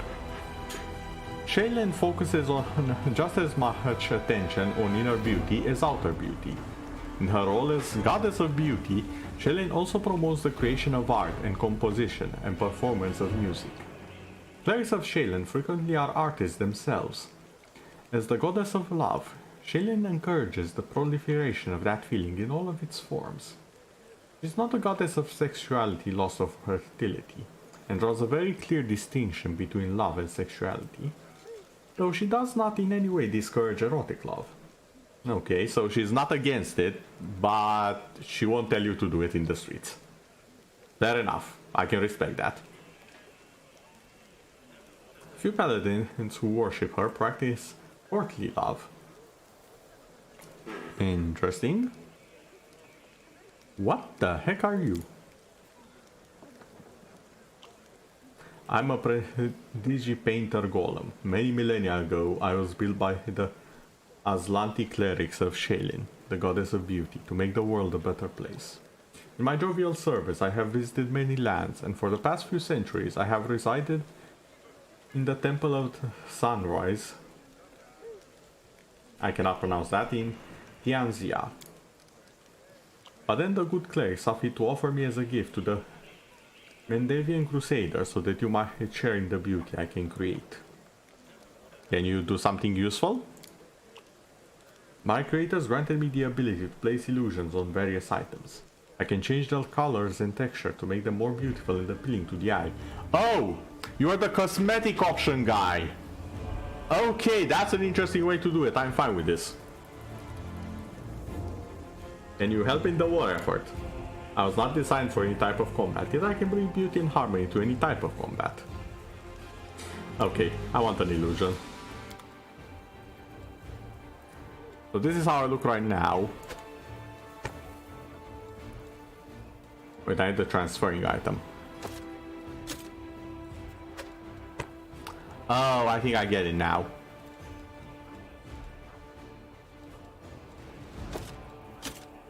So let's say I have this. And if I do this,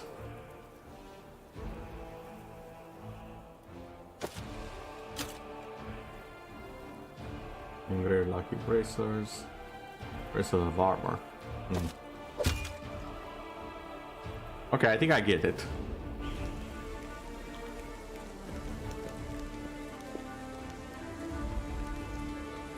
Ah, yes, the area exit. That's what I was looking for. Okay, fine. I think I understand now.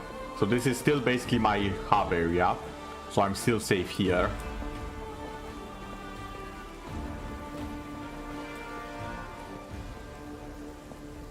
Now what's over here and why am I allowed to go here? No reason in particular? Okay, fair enough.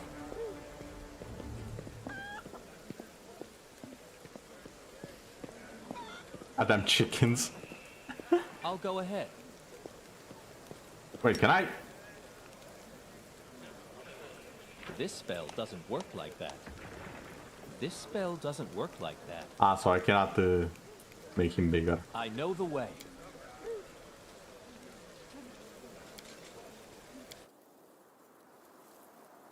The descendants of demons. Tieflings are not the most respected or trusted of Mendev's citizens, to put it mildly. Okay, so this is a global map of the city of Canabras. To move to the visible parts of the map, okay. Damn, you're hungry, but another question. Can the narrator of reality cook a pretty bomb meal?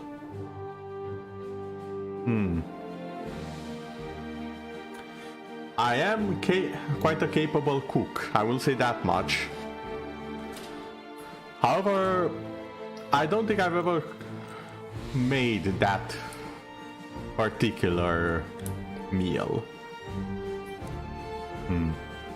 Also, I have to go to that place, I think. Some locations may not be available for trial for various reasons. As I explore the map, I'll progress through the game and discover new locations and routes.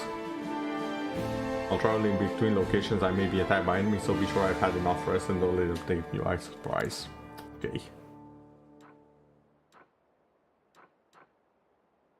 So the market square or the tieflings hideout.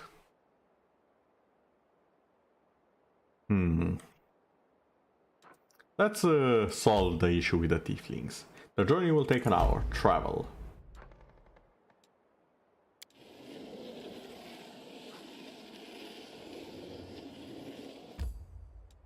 Enter.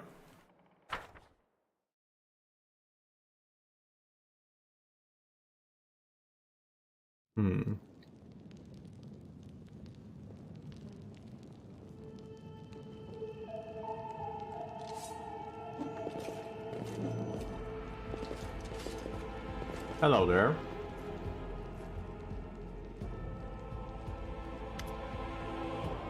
The basement is dark and dank, and you are immediately struck by the hostility of the gathered tieflings. 5 of them are Bombi meal is just another phrase for describing cooking as good, so don't worry about it. Yeah, the traveling teleport system is very nice. It definitely has a little bit of that old style feel of other D&D games. Because it's not the first game to do it, but it's the first game to do it so well. I'll put it like that. There's a lot of things I've noticed this game just took the base, the previous D&D games and improved on very much. And I can appreciate that. Brother Wolgif, you got my message then. Sorry I couldn't swing by sooner, dear sister. It was just one thing after another. First I was in the shackles, then next, well no, I was still in the shackles. I was being watched and then the chief got me out. And I came here straight away. I knew you'd been waiting for me. Enough talking or else we'd be here all night. So, we had a clear plan. We were going to wait for nightfall, slip into the shop, grab the goods and leave. If the neighbors called the guard, there was time to get away. But what happened? That bitch, Irabeth, showed up almost right away. She knew we'd be there. Somebody betrayed us. And I have a good idea who it was. What do you have to say? Make it quick.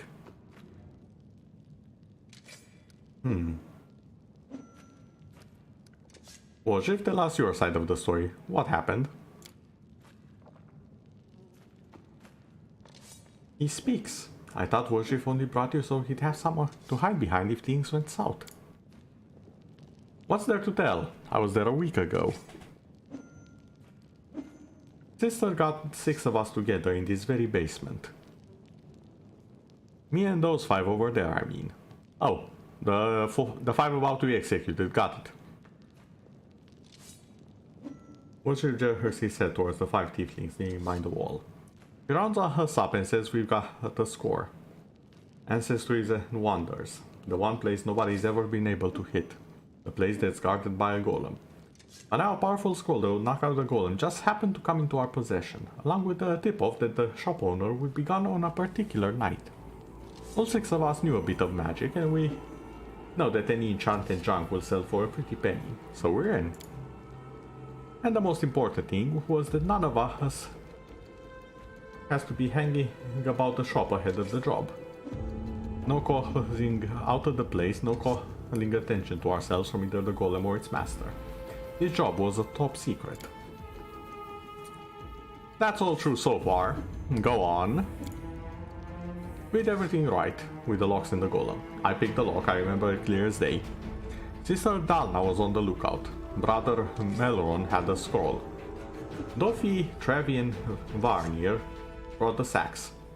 We covered the windows and lit the torches. I remember scooping up rings and tossing them in a sack.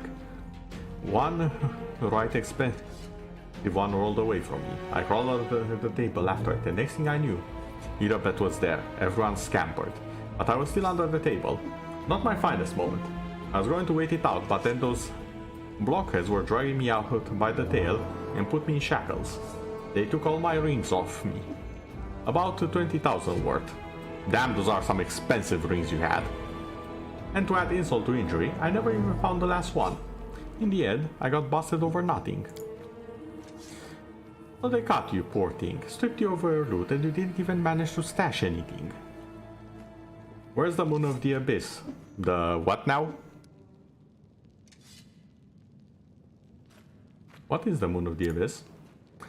It was an amulet. It used to sit on a little cushion in the window of Ancestries and Wonders.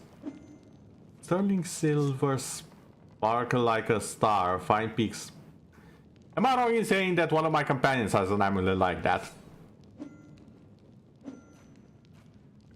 Fine piece of work. One side there was a half moon, you know, a crescent waning moon. And in the middle was a dark crystal like it was eclipsing the moon. Old man Feliman was so proud of that amulet. He used to say, I'll never sell it. It's the jewel of my collection. Wojif sighs unhappily. I used to go there to see what kinds of treasures there were in the world. There's nothing else to look at in Canabras. People used to claim it was a powerful thing, but who's to say? If you ever stole a thing like that, you'd have guards on you the second you tried to fence it. Everybody knows that you were always hanging around Ancestries and Wonders, drooling over the Moon of the Abyss. Did you think you could swipe it in all that commotion and keep it for yourself? Did you hope that we'd all be locked up and you'd get scot-free with the fancy trinket to boot? Don't take me for a mug, Wojif. I see right through you. Why would Irabet arrest her own informant? Took the words right out of my mouth. It doesn't make any sense. If I was the rat, I would have kissed her on the hand and been long gone by now. You know me, sister. I'm a cautious fellow, not an idiot. Why do I go against the family? So the fish in the ceiling can have a nice wolf-shift-sized dinner? The Moon of the Abyss is a pretty Bible, to be sure, but it's just an amulet. It isn't worth dying over. You know, you knew Irabet's people would protect you. You knew you could pin the moon going missing on them. And now you've come here with backup. You know exactly what I was going to say to you. Only problem is, nobody's returned the moon to Philemon. Are you giving Irabet a cut? Is that it? Oh, wait. Dead. Okay, it must have been my imagination. I thought the stream was a little bit going wrong. I say as my chat disappears. There we go. Oh, I think the stream died for a second there on both of our ends. Should be fine now. Or at least I hope it's fine.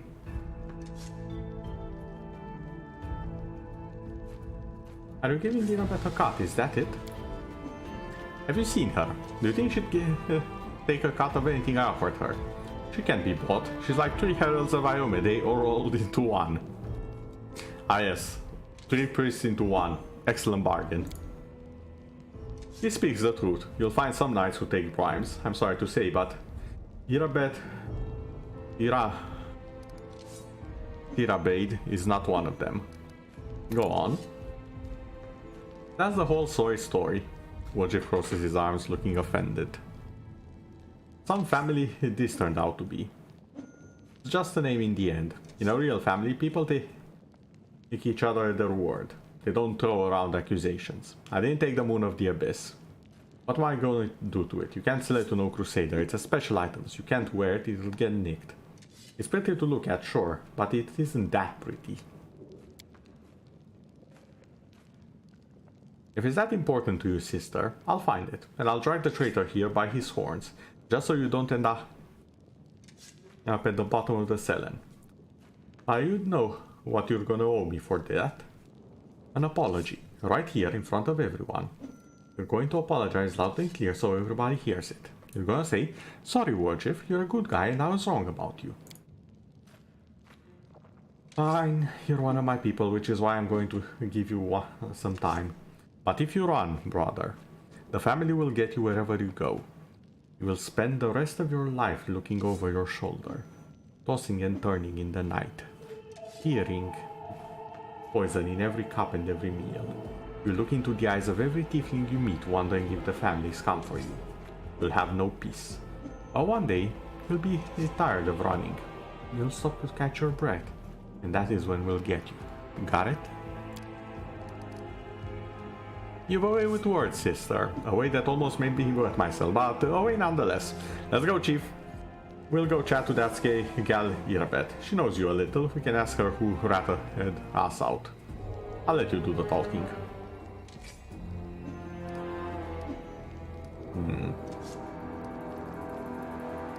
We'll find the real traitor. And I'll get my apology. Onwards to Irabet, Chief. Not out the traitor, but be quicker about it. Time's running out. I don't want to get chewed up by demons. So let me just check a few things to make sure the stream is working. Oh, it's not.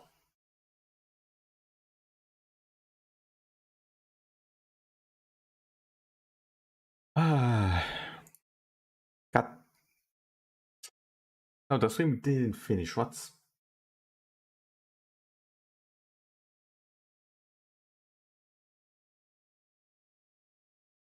Wow, okay.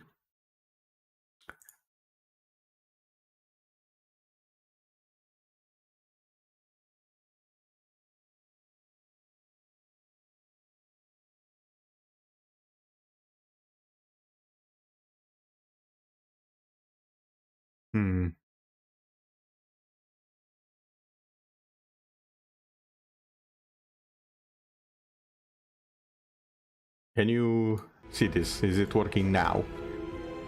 You might need to reload it if not.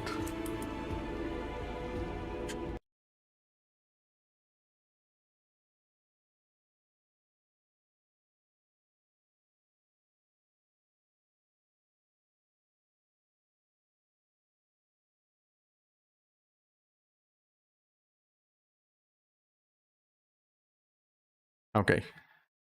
I'm not quite sure what's going on with YouTube, to be honest. I did have a few problems starting the stream as well. I can only assume that was it. And it's YouTube side of things. Oh, I can actually interrogate them.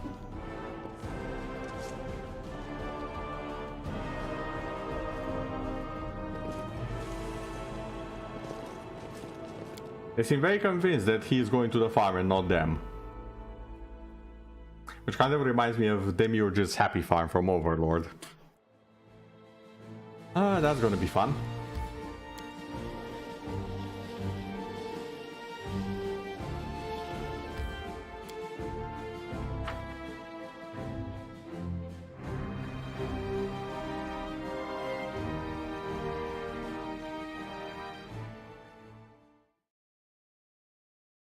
And a little bit of a sip while loading. Better now. Good to know. Now we need to find Earbeth, which should be in the tavern, and tell her we require some information.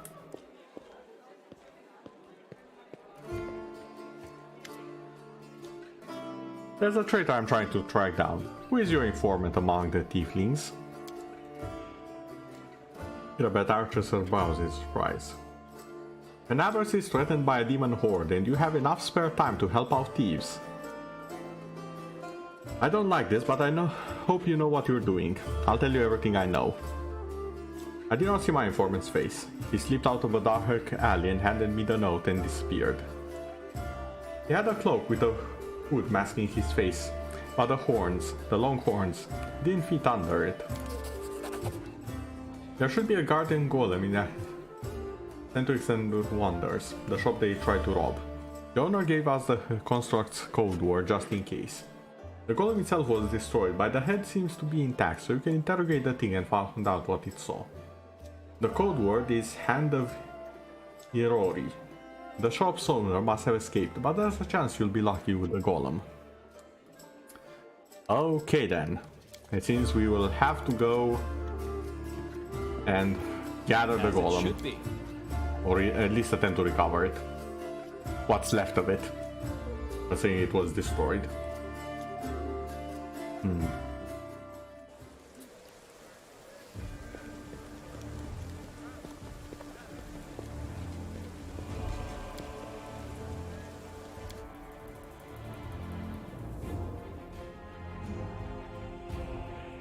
I'm also quite happy with the party size. Normally in games like this you have a party of 4 or 5, not 6. 6 is a good party size, it allows for a lot of fun stuff to happen.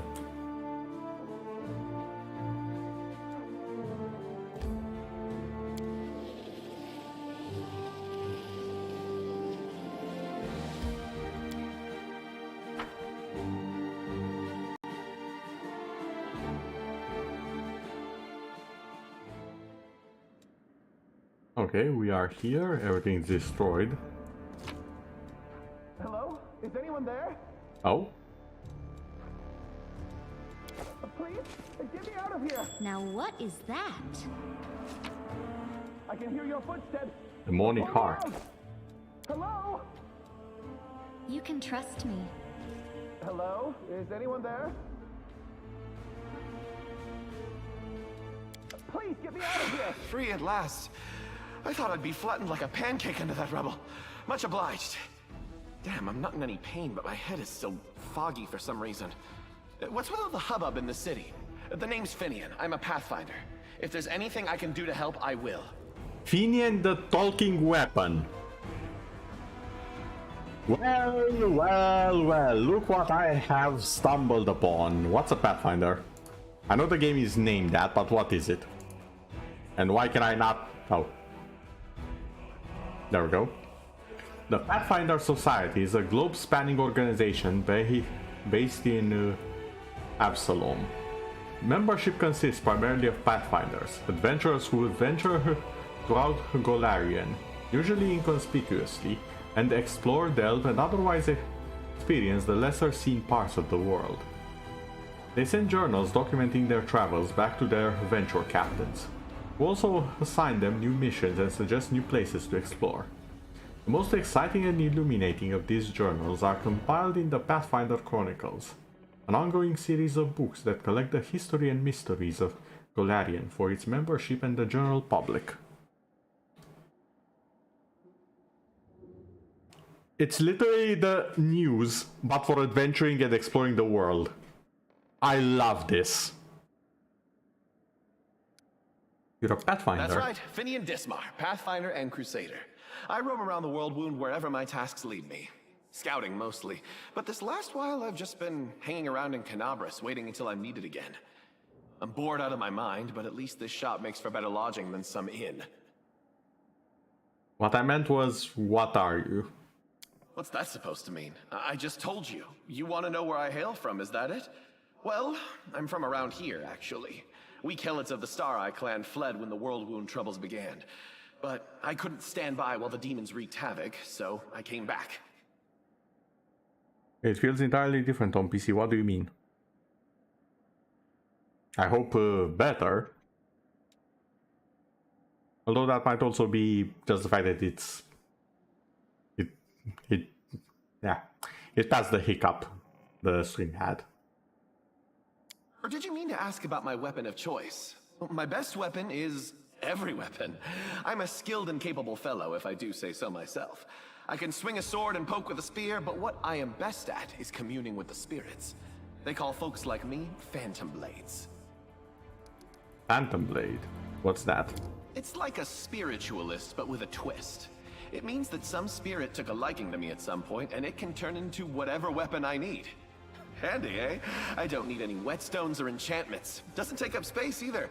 Although, to be fair, it's not a barrel of laughs. The spirits that bestow this kind of power don't come from happy places, and they're not exactly bright-eyed and bushy-tailed. They usually appear after great battles that leave few survivors. Better and smoother here, but the game feels way better on this screen. I'm glad to hear the experience has been enhanced then. Also, I think our fellow here doesn't realize he's a weapon. Wait, what? The last thing I saw was some thieves breaking in here. And then the guards came, everyone was running around. After that, it's a bit of a blur. Right when things got intense, they dropped the cabinet on me. I couldn't even help the owner. I was just lying under the shelves like a dimwit until you came along. If there are demons in Canabras, we must do something about it. The city needs every blade it can get. Hey, do you mind taking me with you? I don't think I can handle this alone. And besides, the more the merrier. I've been waiting here so long I don't even remember anymore.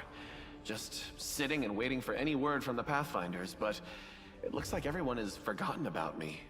The shop owner is an old friend of the Pathfinders, so I've taken up residence here. Okay. I suppose I can take you with me. I swear you won't regret it. I can do all sorts of things. Is there anything your party is missing? A sword, a spear, a bow? Just say the word. Phineas the talking weapon. You now have a unique companion, Phineas the talking weapon. You can access him to a special button in your inventory. You can need to start a dialogue with him or to change his form. You can take the shape of any weapon and you can give him to one of your characters in your party. There are no limitations to changing his form. He'll become more powerful as his personal story progresses. Okay, that's actually amazing.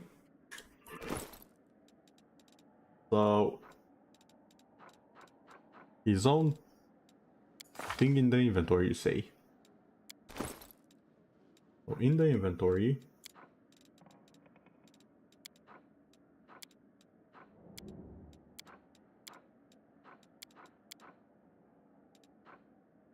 that's a first aid kit. Oh, there he is.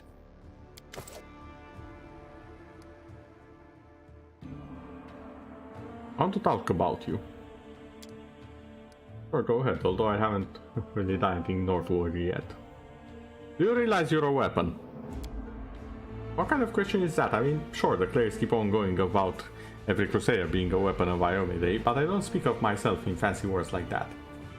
I'm just a lad with 2 arms, 2 legs, and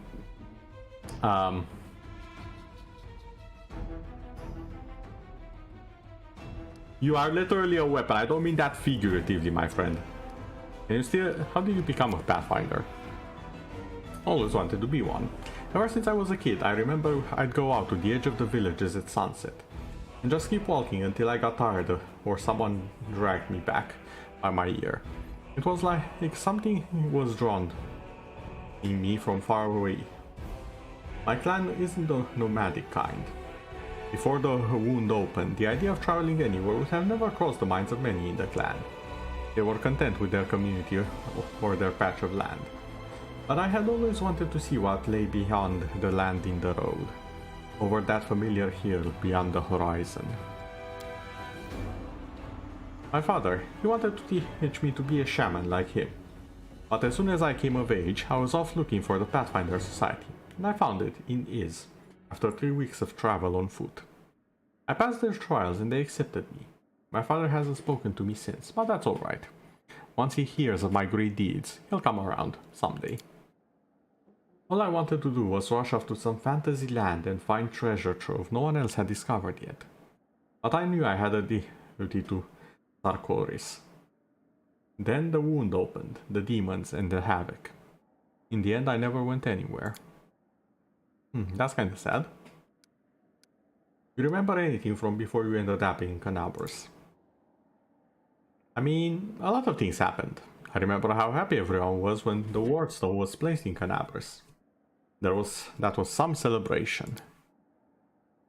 And I remember when the cultists took me, cut down my whole party and dragged me to their ringleader. I don't know his name, everyone just called him the Bladesmith. But after that, my memory is all fuzzy. For some reason he didn't sacrifice me or anything. Just knocked me around, said he'd been looking for a phantom blade for a long time. I don't remember why. How I escaped, what I did, I can't remember that either. Some crusader picked me up in the wound, brought me to Canabros. And that's where I stayed, licking my wounds. Maybe there was a mix-up and now they think I'm dead. Why else would none of them contact me after this whole time?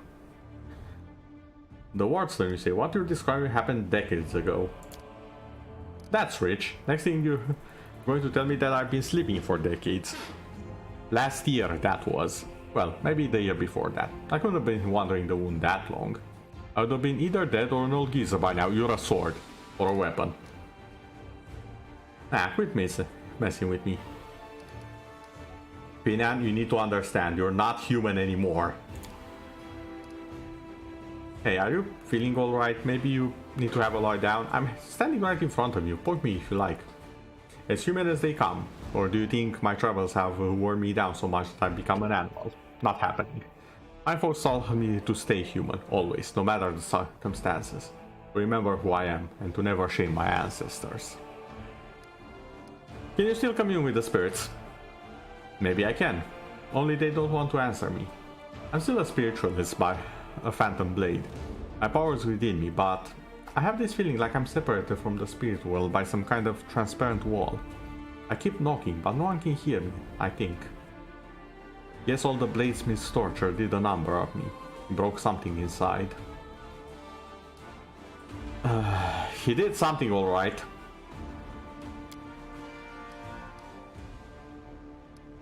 Tell me about the Pathfinder Society. Oh well, some folks curse our name, calling us opportunists who just want to line in our pockets. But that's only part of it. We're explorers, travelers, solvers of mysteries, and fighters of evil. I mean, good calling hasn't hurt anybody yet, but for folks like me, it's not what matters most. We're curious to see the world, play a part in everything, stick our noses everywhere. Getting into our circle isn't easy. First, you must prove that you can endure any place you're sent to, that you won't shy or flee. That's why you'll never catch a long line of applicants outside any society lodge. Every lodge has a venture captain, and if they approve of your application, you're in.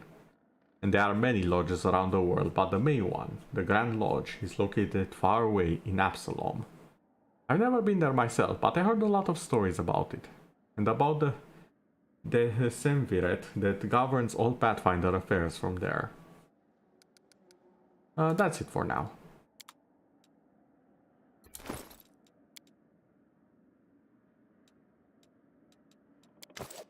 So that's the start. Okay.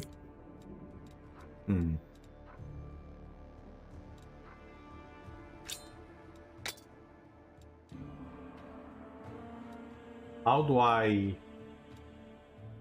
Oh.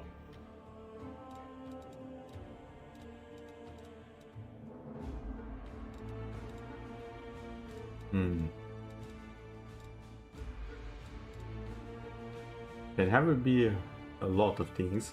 For now, please be a dagger.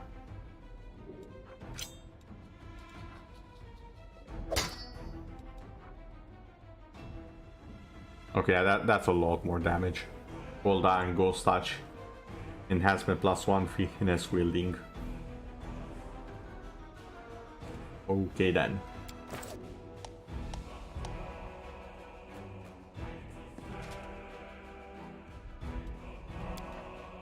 Yes, I'm fine with making a penalty. That is not far.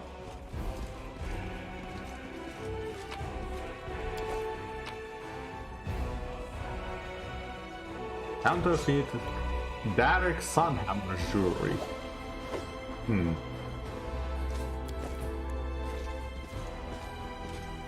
Interesting that it has a name.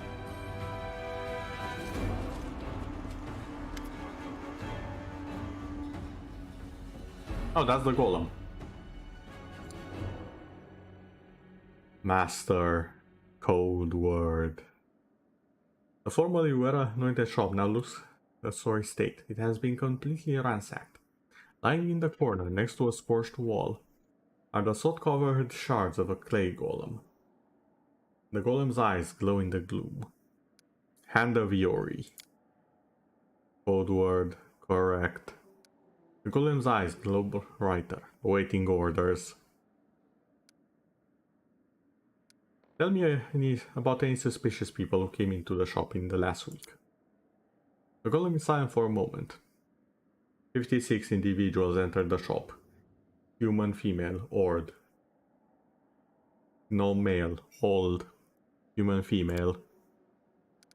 He'll be reeling off customers till nightfall. We need to ask it in a different way. Were any of the suspicious people tieflings? Tieflings 3. Tiefling male, middle-aged. Tiefling male, young. Tiefling female, young. Describe the young male one. Okay. Short horns curling backwards. Now we need the long horns. This isn't it. Medium length tail. Eye color yellow.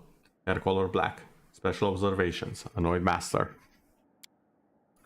Tail, horns, tail. That sounds like me. But that's not possible. I know what security is like here. I didn't come near this place. I give you my word, chief. Subject was unremarkable. There, see? Can have been me. Longhorns. Uh-oh. I think we found our thief. Tiefling male. Medium height. Long horns. Medium length tail. Eye color. Pale blue.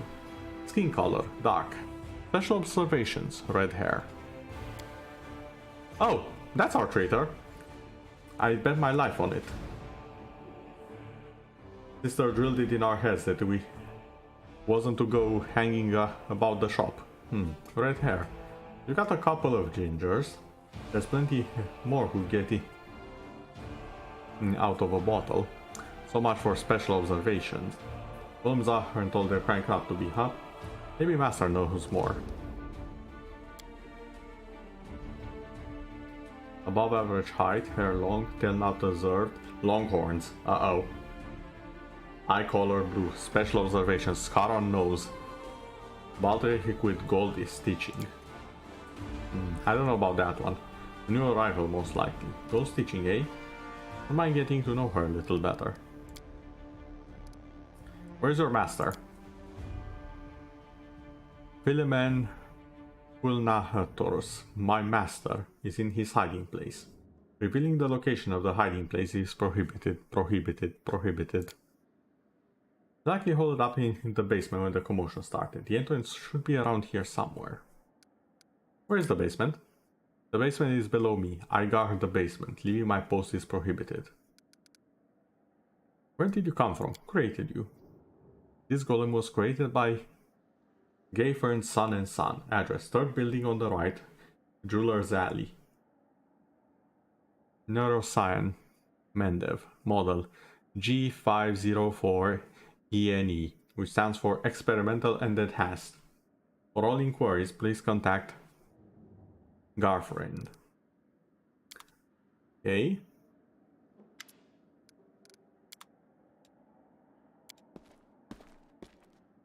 A trivial matter.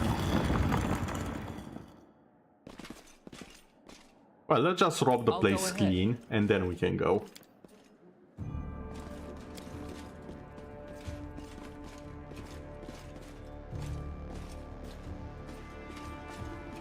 Okay, I think I've checked everything. To the basement. Oh, he's alive.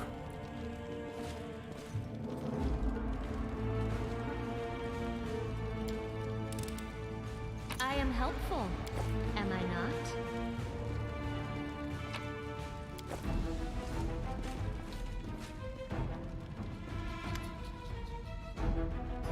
The eldering gnome, so poor earthly as to be nearly spherical, is curled up in the corner of the basement, shaking.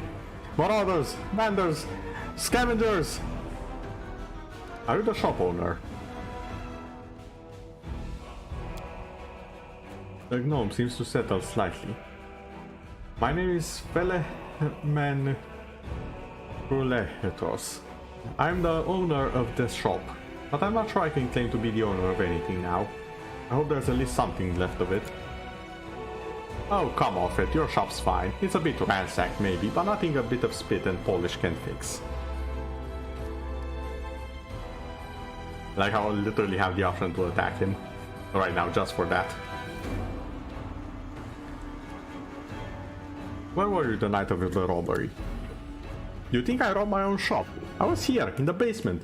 I was told to make it look like I'd left. The watch was very keen to get their hands on the tieflings. They seem to be multiplying all over Golarion. So of course I did everything they said. And I've been stuck in this basement since. The golem wouldn't move away from the door no matter how much I yelled at it. But then I thought that it was all to the good. Somebody came after the guards and caused the ruckus upstairs, bellowing like mad, taking advantage of my absence. Oh? Tell me about the tieflings that visited recently.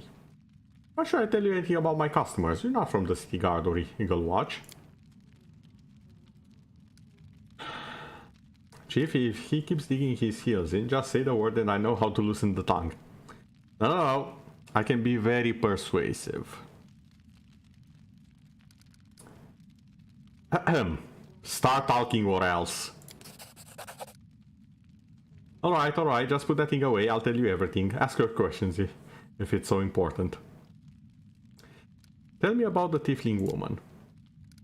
A tiefling woman? Ah yeah, I remember now. A noble lady. Tiefling. That's not normal in the world of D&D. Unlike the tiefling ruffians we have around here. Welcome back, Vampire Queen. We had a few hiccups in the technology department, mostly on YouTube side I think. But things are going well. Yeah, a few hiccups with the stream, but otherwise going smoothly. We have increased our party, and we are currently tracking down some thieves and traitors. Tell me about the red-haired tiefling. I suppose there was one who came in.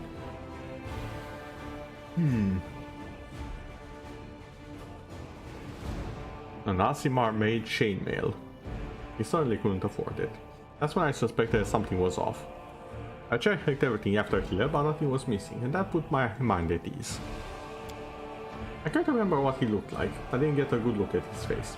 All I remember is that he was warped in a green cloak like he was freezing, but that's all I have. That's it. With that description, we'll surely sniff him out. Come on, Chief, back to Sister we go. To have a good long shift at all my brothers and put these clues together. Something tells me our traitor isn't just gonna wiggle out of this one. Tell me about this guy. Ojiv Jefto, right? Yeah, I've known him for a long time, though I'd rather not know him at all. He's been skulking around my shop for years, treating the place like it's a free museum. He always wanted to look at the moon of the abyss. I chased him out, but he just seemed back in again. If he was with a gang that robbed my shop, I'd bet anything he swiped the moon. Uh-oh.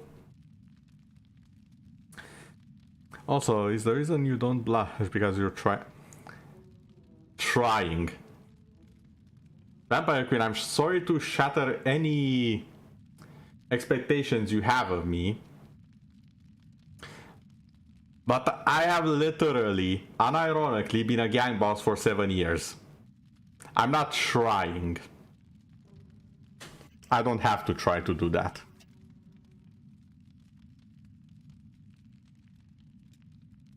So, how come I'm the prime suspect? Whoever betrayed us all, that's who got the moon. I want to see it return too, you get me? I don't like the idea of other people grabbing mittens on it. Sure. We'll just believe that.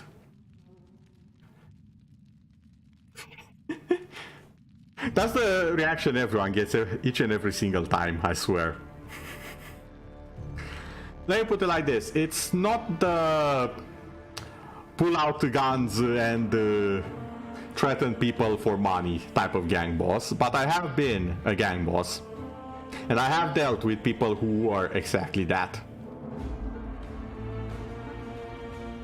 So yeah, I have been a gang boss for 7 years. Fun fact about me. Here what these have been. Retired now. And there are not many gang bosses who can say they have retired.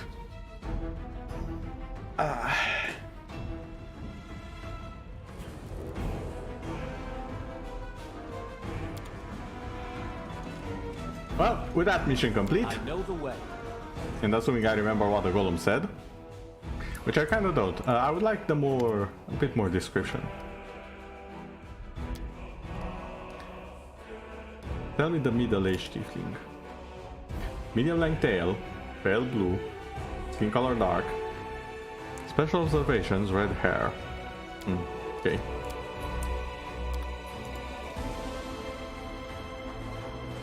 Follow my lead. I still feel like it might be the woman tiefling though.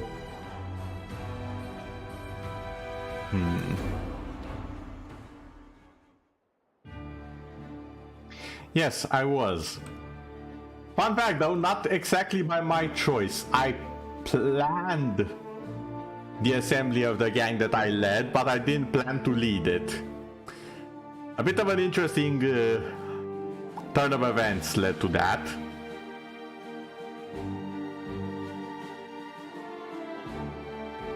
Again, it's probably not the type of gang boss that you're thinking of, but gang boss nonetheless.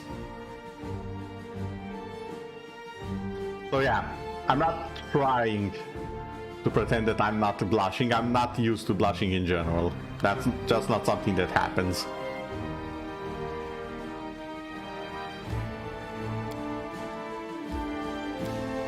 Less than an hour trap.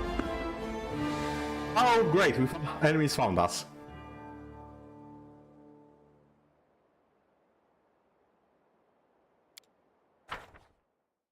Well, here's the thing, sometimes choices aren't exactly a factor, it's more of a you do what you need to do.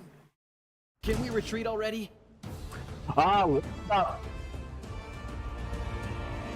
Okay, I'm fine with the fly. I fought the fly before. This, however, is a little bit bigger than a fly. Okay. I'm gonna make my spider big.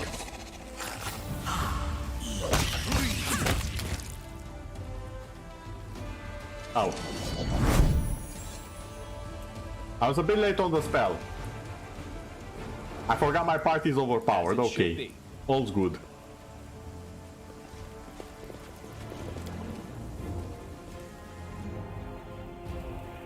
Well.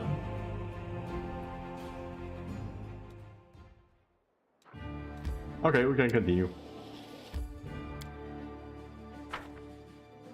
But as you can see, we can get interrupted by various events as we travel. That is not far. Red head, long horns, and a green cape. I think I already know who the culprit is.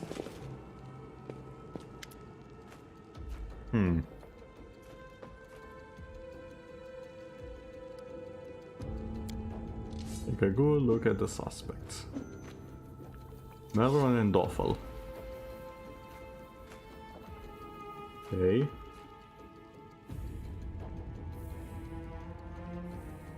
Only Vanir and Melron have green cloaks.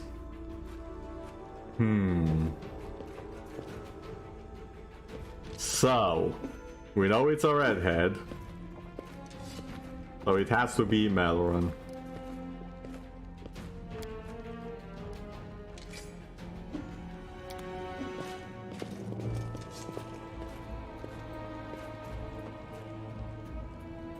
You'll pay for this.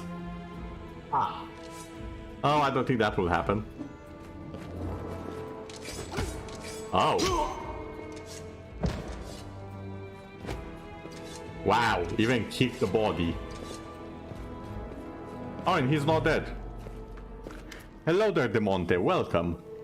You've arrived just in time to see possibly an execution.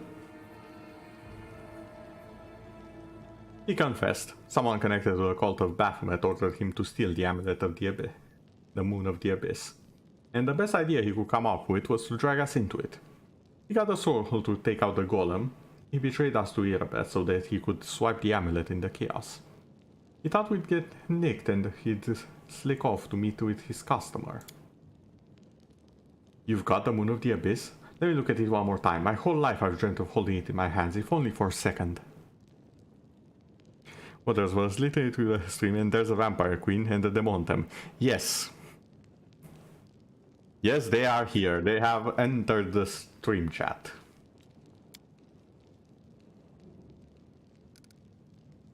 He said he got... when you got to the window display, the moon was gone. He was lying, of course. He had the time to hand off the moon to the person who ordered it. Bloody cultists. I don't really give a toss. I'm just glad we got to the bottom of this. Can I join?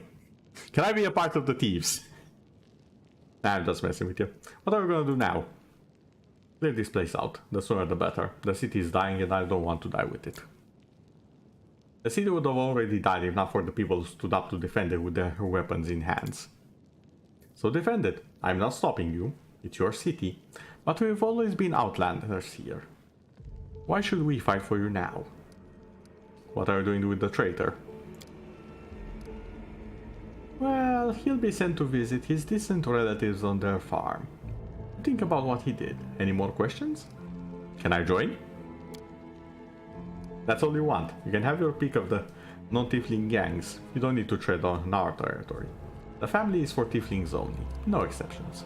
Fair enough. I'll have to go. Sister, you forgot something. What now? You should be happy to be alive. An apology. You promised to apologize to me loudly in front of everyone. We are alone now, but I still want to hear it. Well? Ah, that. So, sorry. I suppose, for being wrong about you. This time. Don't think that just because you didn't act like a jerk this one time, it cancels out the rest of your record. I know all about you. Till next time, Lord Chief. That was the most pathetic apology I've ever heard. Do it again. Alright, fine. I'm sorry, Lord Chief. Let us part on good terms. Now apologize to me as well. When you accuse my ally, you accuse me too. A flurry of emotions span across her face. When she finally opens her mouth, her words trickle out slowly, like each one is a strangle. And I'm sorry to you too. I'll make it up to you. Here. Pulls a key from her pocket and tosses it to you. And now I'm leaving. Tiefling's vault key. Oh, nice. Okay, then I'm happy with that. If you want to apologize, treasure is always accepted. He's still relaxing. You made some impression on her. I never seen sister go back down before. Listen, Chief, when you got a spare minute, come see me. I've something I want to discuss with you. But for now, let's get out of here. I don't like sitting below ground where the building above is ready to crash down on our heads.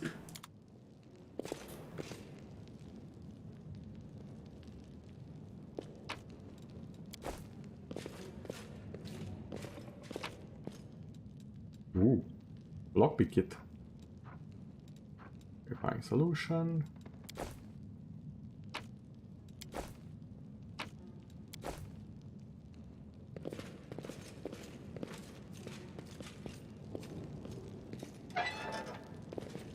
What do we have here? Ah.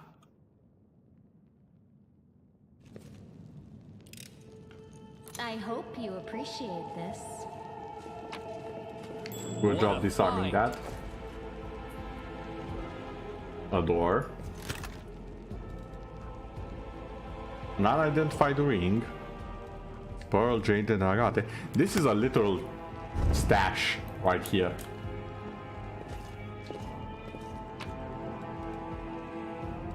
A comma, a cookie. In here. Tiefling's account book.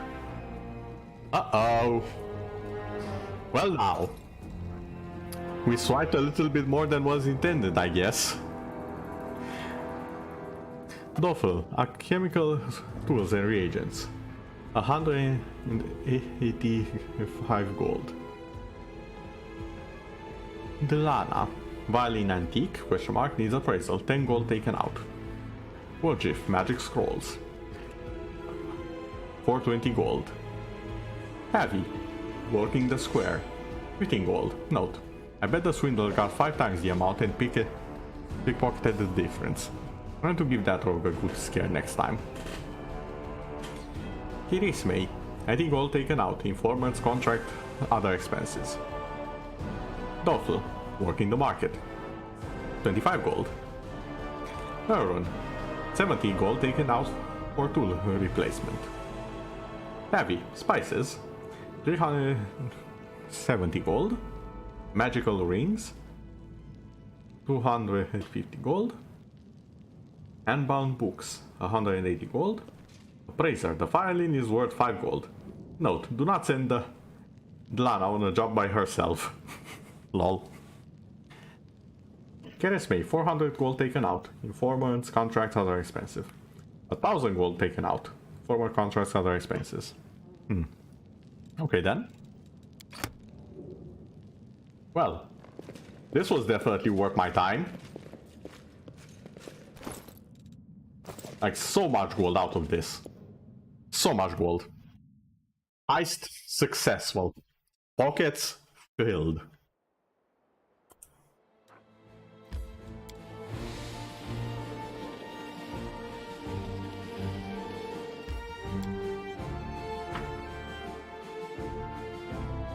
Let us have a little chat, shall we say, with our friends. I think that would be worth a while.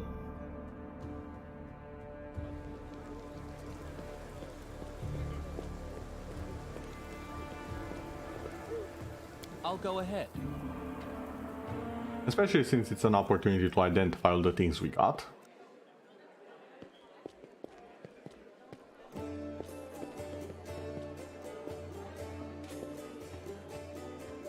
Psst, look, Chief, I got something to show you. Ta-da! A real beaut, isn't it? You did actually swipe the amulet, you bastard! Excellently done.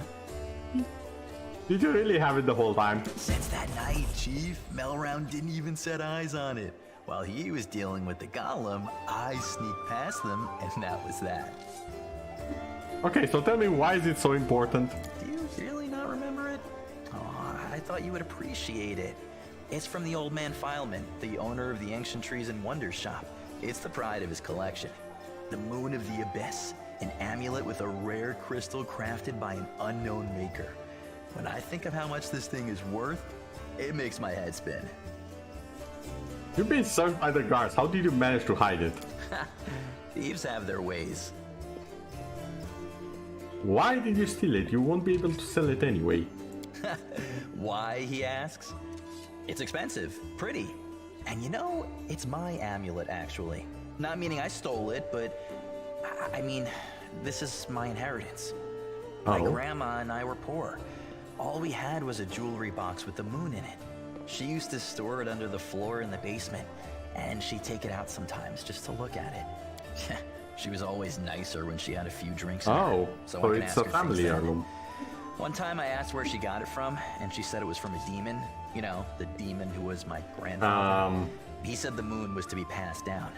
My mom was good for nothing and nobody, so that's why Grandma decided to keep the amulet for me. She used to say it would be mine when I grew up. But she couldn't wait until I grew up. She squandered my inheritance when she became a drunk. Took it to Fileman's shop and pawned it. He gave her some coppers for it, and she didn't even haggle. Just grabbed them and ran back to the tavern before last orders. I've been going to Fileman's to look at the moon ever since I was a kid. He chased me away, but I just kept going back, so eventually he gave up. He didn't skimp on security. The place was like a fortress, so he wasn't worried about a street rat like me pinching anything. Even when I got more skilled, I couldn't get any closer to it. One day, I had no one to go with. Another day, there were only oafs who'd never stolen anything more than a church donation box. But when Charisme had planned everything out, I realized I had a chance to get the moon and move away from here. Maybe to Garen, I hear it's warmer there. I've stayed with the family for too long. Interesting.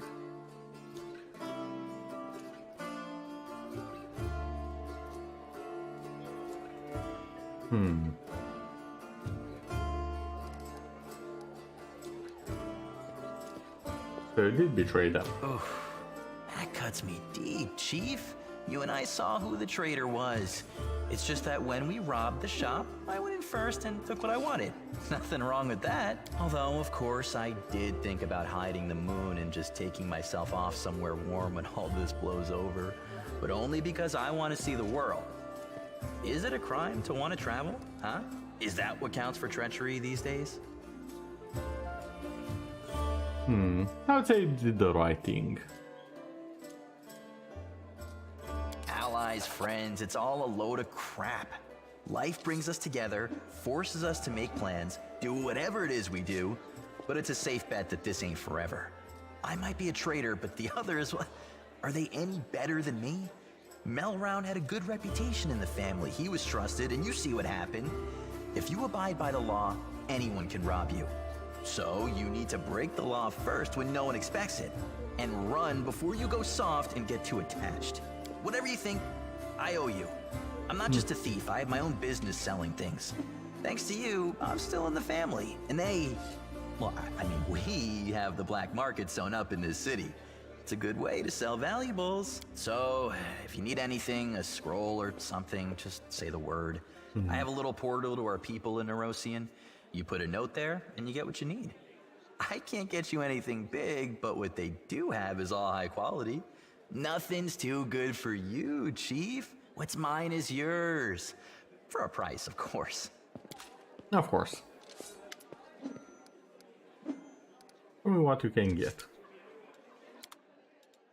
Okay, so now he's also a merchant.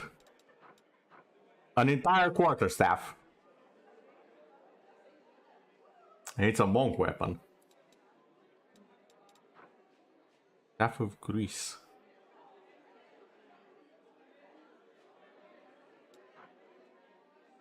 Wand of Sleep. Old Iron Star Knife.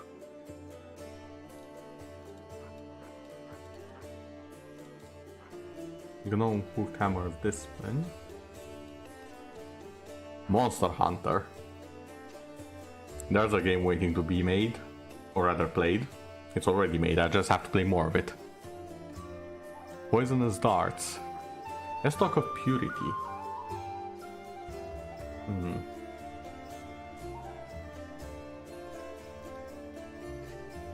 Okay, these are some good things you have there, my friend. Some good things indeed.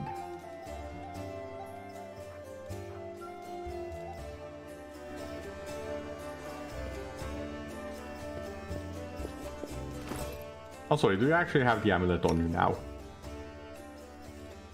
Doesn't seem like it.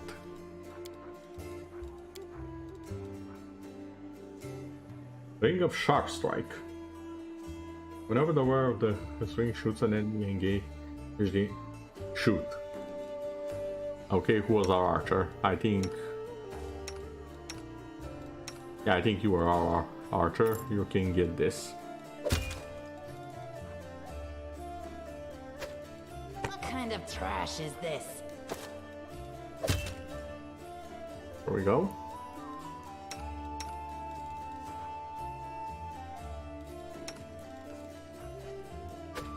Thanks, but no thanks. There we go.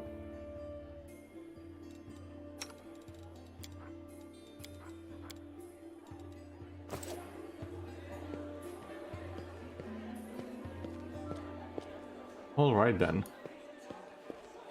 That was a nice little mission to start off things, I should say. I do want to explore a little bit more, especially since the stream got interrupted before. So I feel kinda bad leaving it on this short a notice. Even though it is midnight over here. Well, let's see, where else can we go? Where will our travels take us? We do have the library. Fallen horse.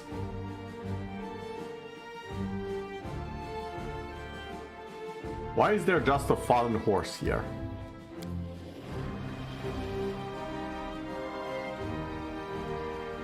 Okay. Collect, I guess. Oh, that was just a collection thingy. Okay. Okay, Garrison is there. Very dangerous and important task. We need to do preparations before that.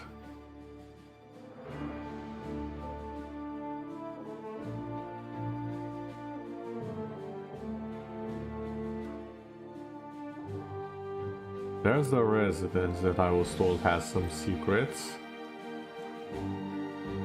This is the manor that I was also told about. This is the tower that I need to scout. Yeah, it seems the market is the next place.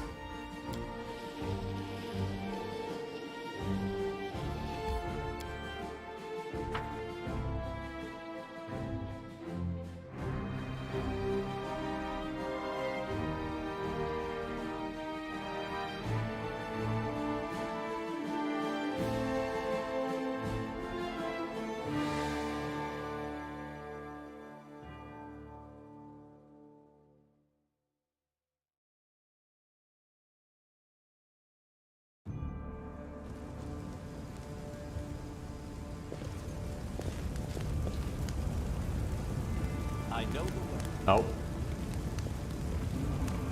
A tiefling. No, I'll tell you everything, just don't hit me. I never stolen nothing. I only just joined the tieflings. The tieflings gesture was back the way he came, as if that explained something. It was all them, back there. They found an underground passage to the Great Garrison. Uh-oh, that's what I'm looking for. And they've been nicking stuff out of there ever since. Low-down thieves, storages, that's what they are. I had nothing to do with it, I swear. Brother Gort, is that you? Brother Wolfie? Shit. I thought you'd pegged it in Irabet jail. Happy to see you too. Why are you afraid of me? One of them crusaders, aren't you? You lot hate our gods, the tieflings, I mean. You lot hook us up and do worse to us. I'm not a tiefling, not really. But you have a tail and horns. You're about as much tiefling as any other. An underground passage, tell me more. Right, so the temple around here, the Temple of Iomede, has a cellar. And the passage leads from it right to the Great Garrison. The tieflings, my pal, damned a lot of them, have been using the passage on and off to sell all sorts of stuff. When the demons came bursting into the city, we thought we'd check up on the Great Garrison to see how the soldiers were faring and to offer our assistance. Translation, we wanted to pillage and plunder everything while no one was watching. Don't give me that look. That's the first time hearing of this. Tiefling keep secret from each other too, you know. Who are you? Just an honest guy who's fine with some bad folks. The tieflings, the local thieves around here, they forced me to join their gang, but I didn't want to. Did any thief ever. Just don't hand me over to Irabet, valiant crusaders, please, in the name of all gods there ever were. Gort here is a new addition to the tieflings. So far he's wiped around 5,000 gold. Damn, that's half of what I have. He's got a long way to go before he catches up to me, mind. They made me do it. Can I help you somehow? I'll let you go, but you need to pay me first. I'll give you everything I've got, just don't kill me. You know, I expected more when I heard that you had 5,000 gold. Go on your way.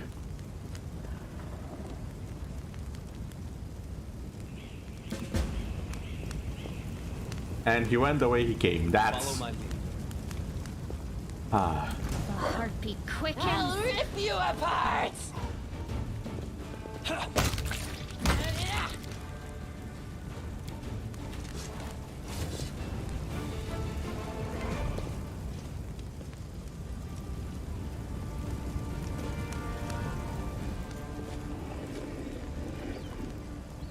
As it should be.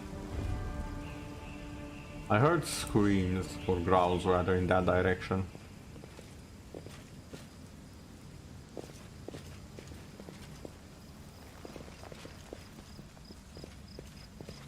That is not far. They will break against our resolve. Oh, hi. The light. Take you! The outcome. Well, that ended fairly quickly. Learning spells from scrolls. Oh, well, you can learn the spell. Not what I expected, to be fair. I'll go ahead. That's the area exit.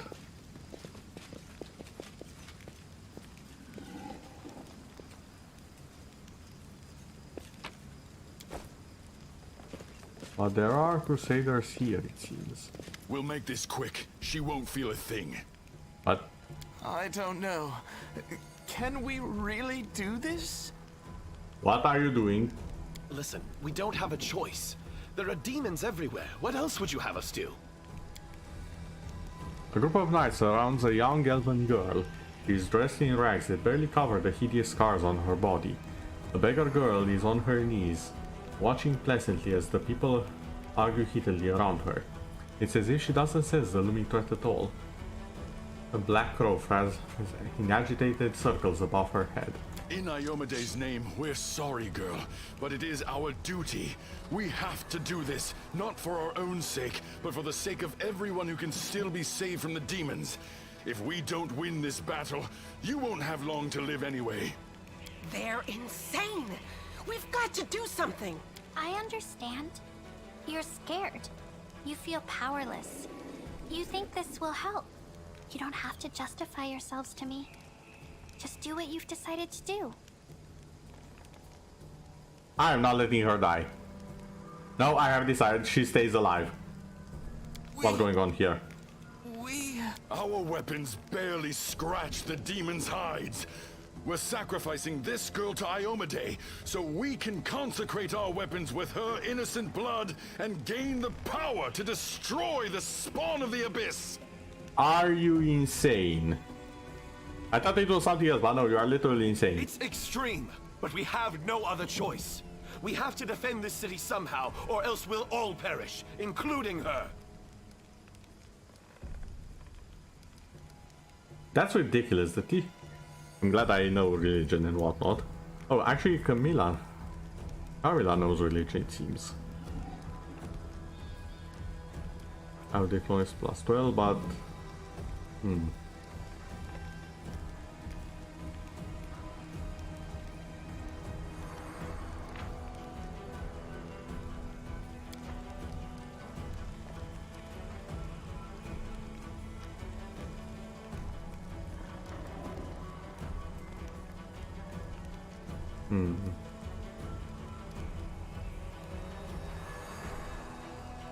Exactly! What were you thinking? The goddess would never allow this!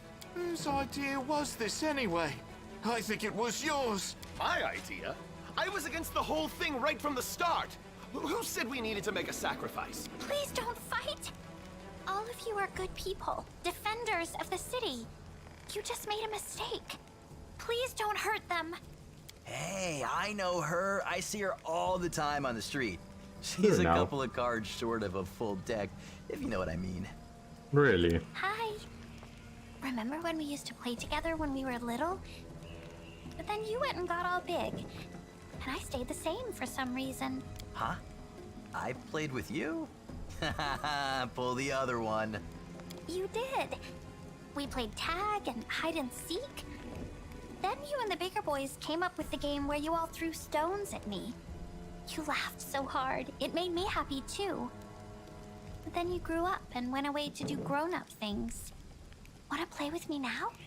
For the love of... Canabris is too damn small. What you did is unforgivable. I'm so tempted to press this button like never before. She doesn't even realize what he did to her.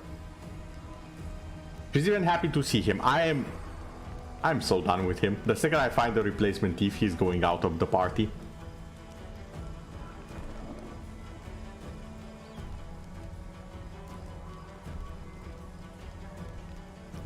Go to Defender.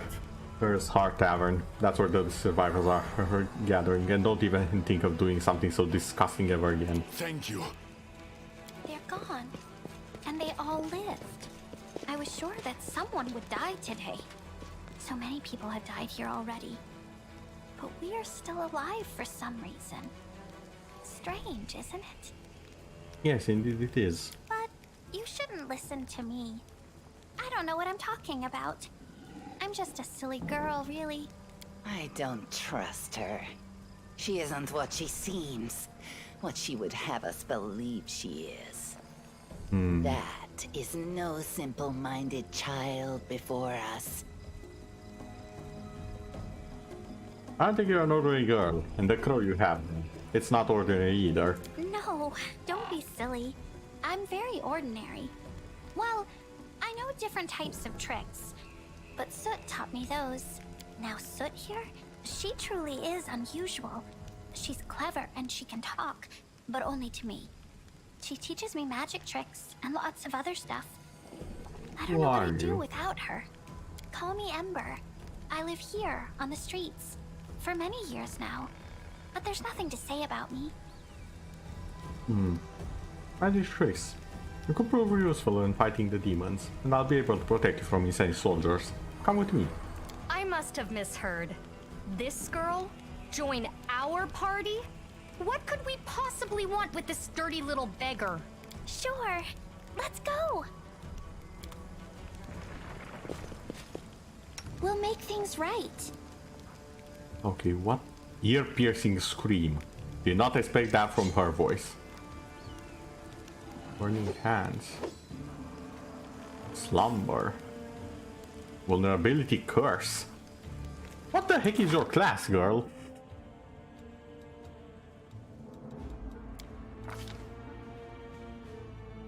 Stigmatized witch. You're a witch, okay. And you don't believe in any god? Definitely not something I expected. Vulnerable to energy. The hex round lasts a number of rounds equal to the witch's level.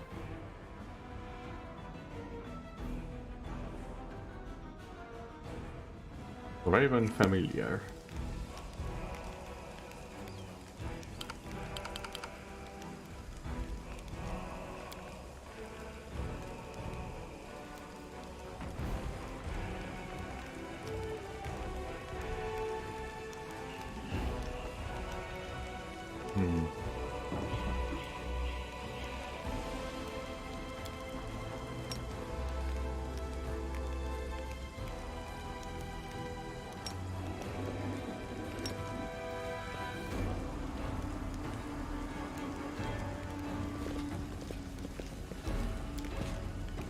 Okay, let's go into the house here. And see what's interesting, right? Rat swarm.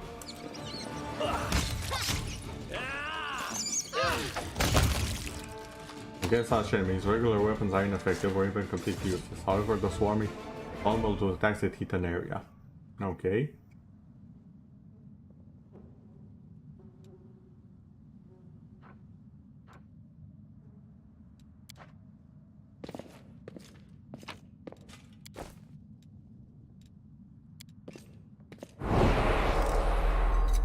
I am helpful, am I not?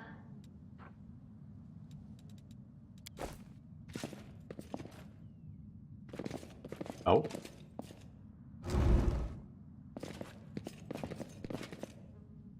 Oh my.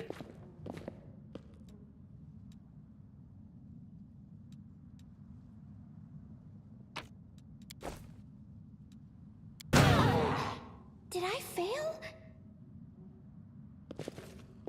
Well, someone failed, obviously. I know the way.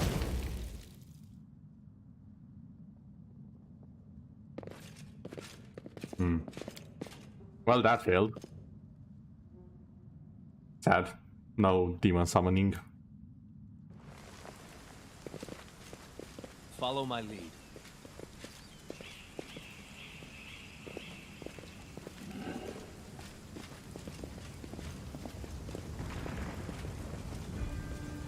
You'll make a fine trophy.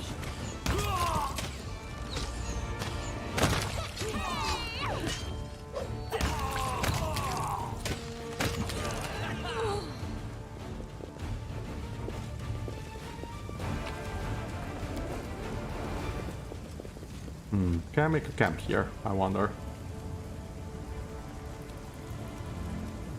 Enemies nearby, you see.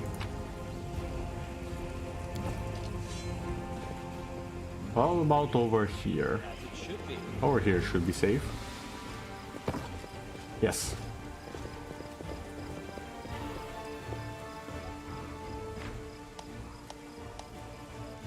Okay then. I should fill it. Thank you for the advice. So, before we rest,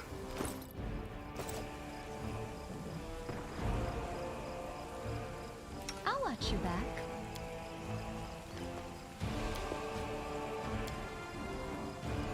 spell book.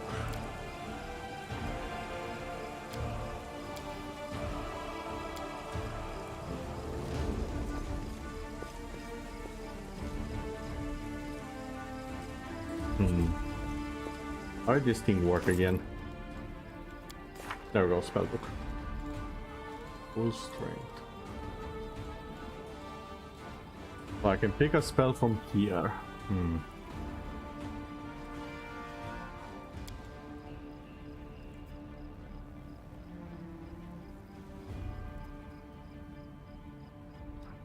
I feel like a heal spell would be nice.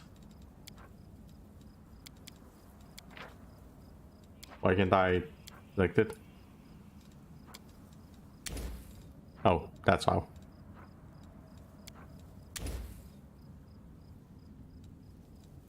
Here's magic slots.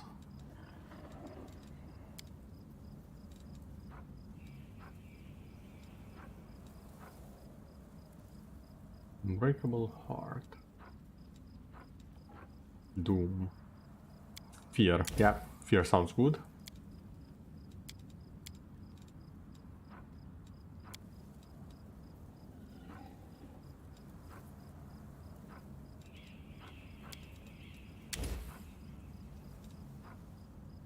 Okay then.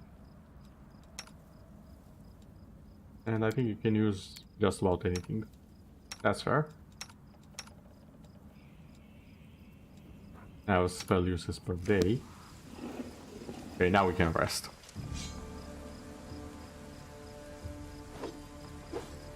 Alchemy.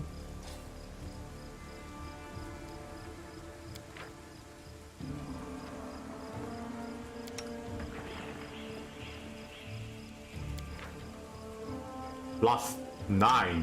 Okay then.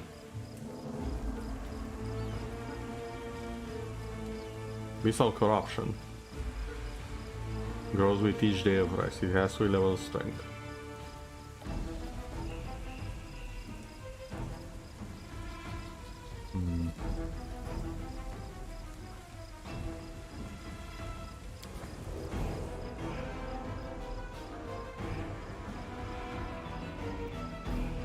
I saw your grandmother before the fire attack.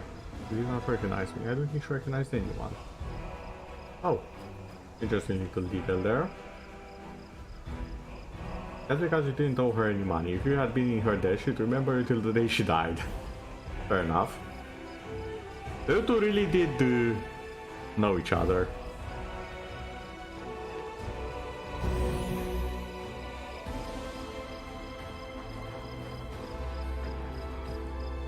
Okay, good stuff. The camp scouts will disguise using a chance of a surprise attack. Impact of corruption weakened. Okay, good stuff. No incidents.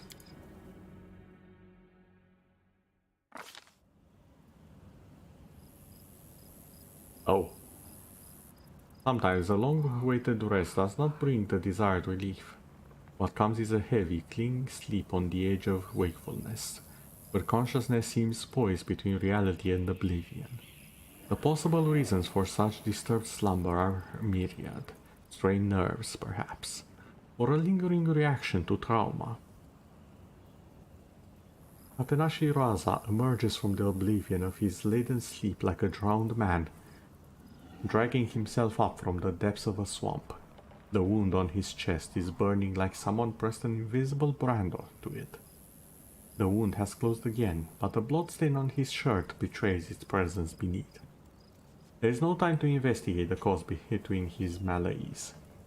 A trying day lies ahead, but how will he be up to the challenge if his thoughts are so muddled that his entire body aches like a day's toil? Better take care of it now rather than later when it could be too late. After several moments, the weariness abates, retreating to the depths of his subconscious, but leaving the path open to return the next time I seek refuge in sleep. I recall that I slept peacefully in the defender's heart. Perhaps a priest can explain what has happened. Corruption and nightmares? It is possible the disturbed... I didn't get to read that. Nightmares and corruption prevent you from resting well. Corruption increases during the rest at different rates in different areas. When your corruption reaches first, second or third level, various negative effects are applied. There are 3 corruption levels in total. The higher the level, the more difficult it becomes to fight your battles. The character who is assigned to the protective rituals performs the ritual before the party goes to sleep, which reduces the corruption gain. Okay. I can fully remove corruption in safe places. I'll discover areas of respite as I progress through the game. In some locations I may come across various holy artifacts. Cleansing them or interacting with them would allow it to partially remove your corruption level. Okay then. Not gonna lie, that's kinda cool as a mechanic. I get to deal with corruption, lack of sleep. I'll go ahead. Let me draw the first Cover me, all right? I'll cut you wide open. The spirits demand your blood. No, for me.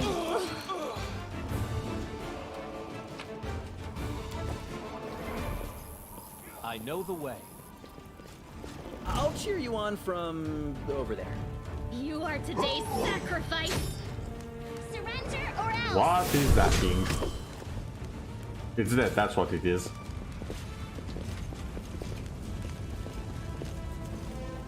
The Crusaders RC are still alive and well.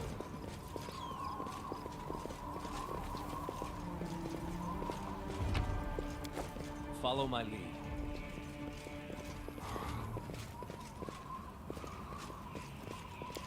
No, what is that? Ooh, Moonstone, Jade, and Agate.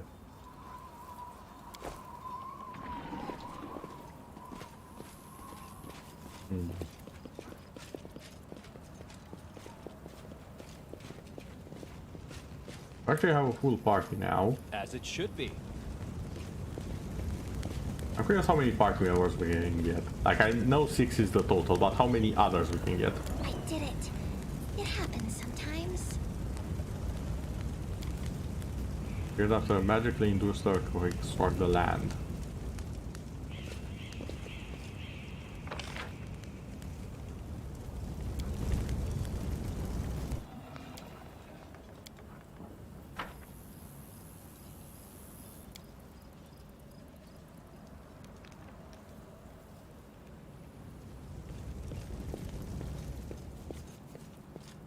It should be safe, I think.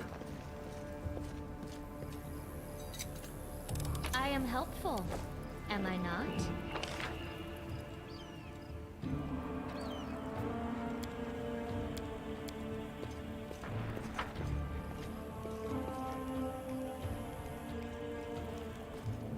Get out the box. There we go.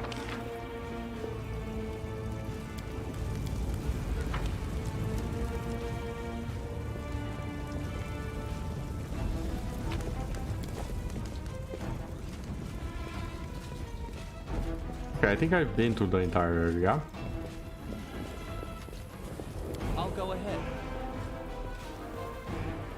So it should work as a travel point now. A strange child of war, a witch who survived, was burned at stake, yet survived. A godless saint.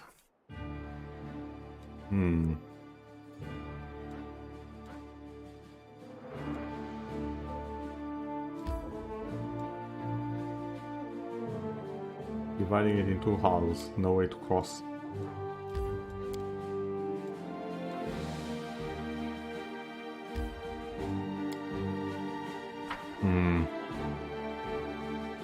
I think I still need to search how to cross.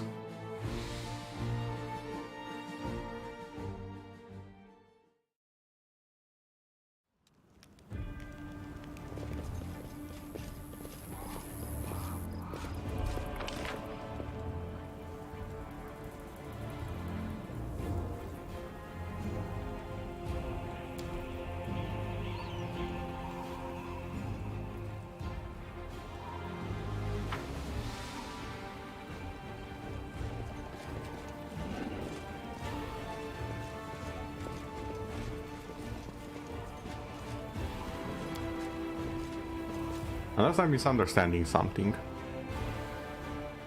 It might be necessary to go and scout the place in the tower before I do anything else.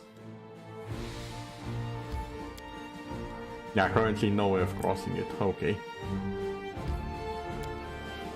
I do believe, however, there's someone on the road. Someone. Not attacked, but someone on the road. Hold on. Apparently, me wanting to end the stream is getting interrupted. What do we have here?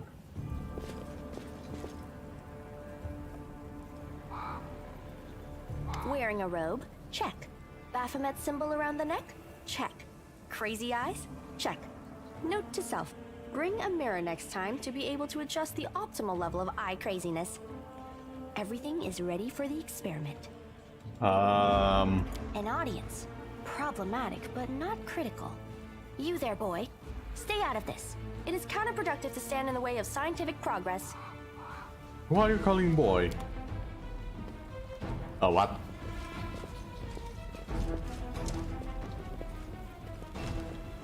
Who's that? I don't know her. Greetings, boys and girls. I am your sister in sin, a devotee of Lord Baphomet's dark will, and so on and so forth. She looks like one of us, but she talks kinda weird. Who? Oh, them. Just an audience. They don't matter. Consider them a supplementary component of the coming experiment. In the name of our Lord Baphomet, please be so kind as to undertake a little test of your competency in our wicked cause. What am I watching here? Let's start with something simple. So here's my first question. What is Lord Baphomet's favorite weapon? We will not answer to you. Our lord can wield any kind of weapon. Wrong. He wields no weapons at all. He doesn't need any. He just gores his enemies with his horns. Actually, it's a glade made of red adamantite. You guys are bloody dumb. That is correct. But still, boy, no prompting, please. This experiment has taken quite a surprising turn. I would never have expected the followers of the great Baphomet to be baffled by such a simple question. Fine. Let's recalibrate the difficulty Oh my god. and proceed with the next She's question. gonna humiliate them, Lord isn't she? Baphomet's sacred animal. A bull! Of course, everybody knows that. What? Yep. And a cow.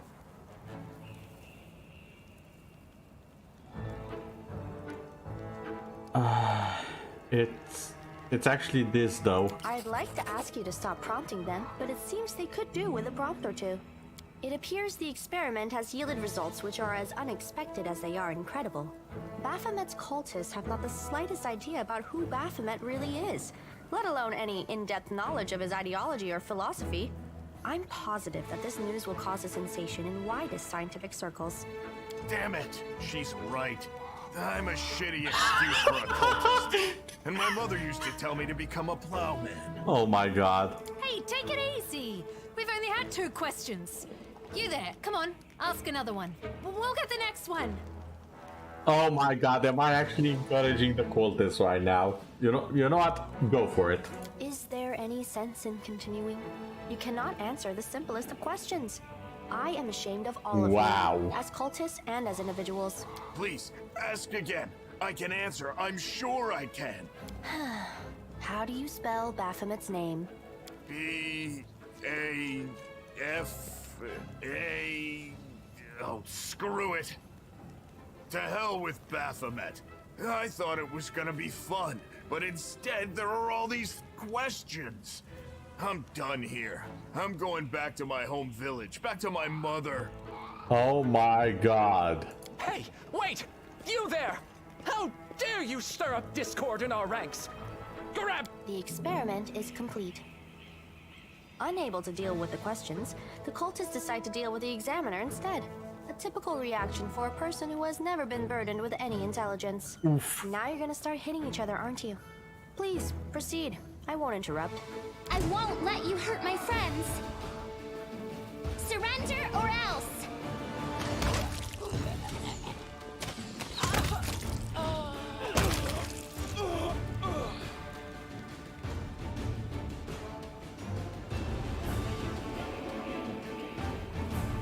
Absence of an answer is an answer too.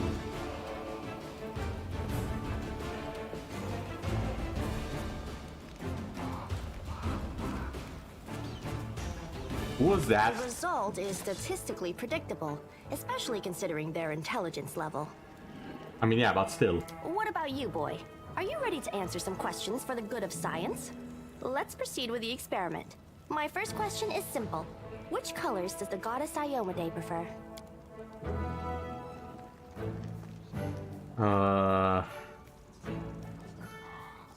One of them is definitely gold. It has to be gold.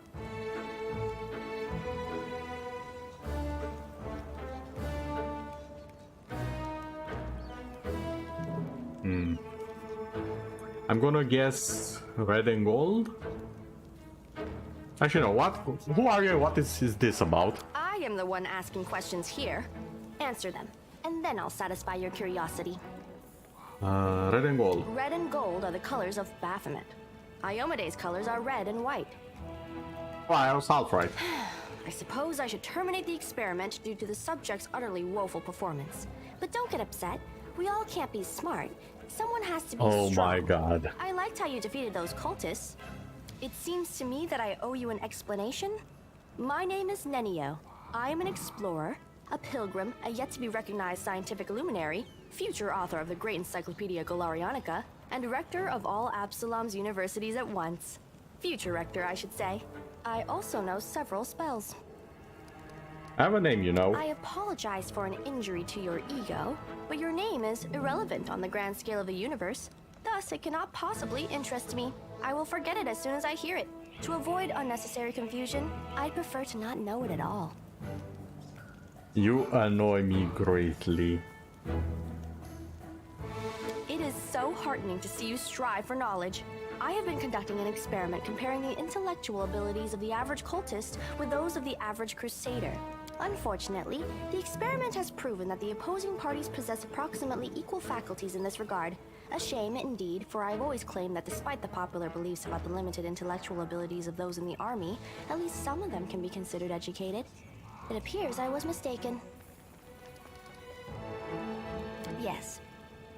Wow, okay. Unable to deal with the questions, the Crusader decides to deal with the examiner instead. A typical reaction for a person who has never been burdened with any intelligence.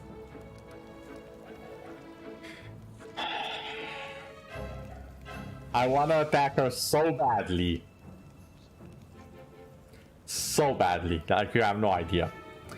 Shall we join forces? Do you wish to become my follower? To accompany me on my expeditions to the World Wound?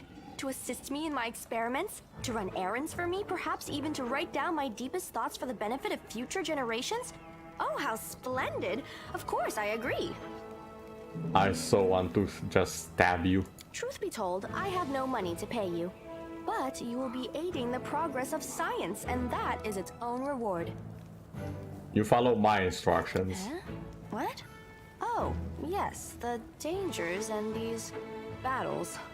Of course, I will follow your orders. I place my life in your capable hands, so I can focus on the things that really matter. Fine, I agree. Excellent. You're hired. To think that I finally found someone to accompany me. 27 Crusaders before you said no. Not one of them saw the undeniable appeal of my offer. I'm struggling to hear myself the more you speak. Your first assignment is to take me to a safe place. I have to admit that today's experiment has left me quite tired.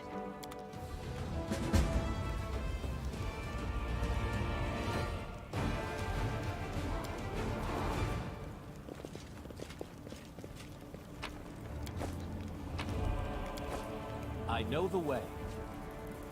Okay, now, before we get interrupted again...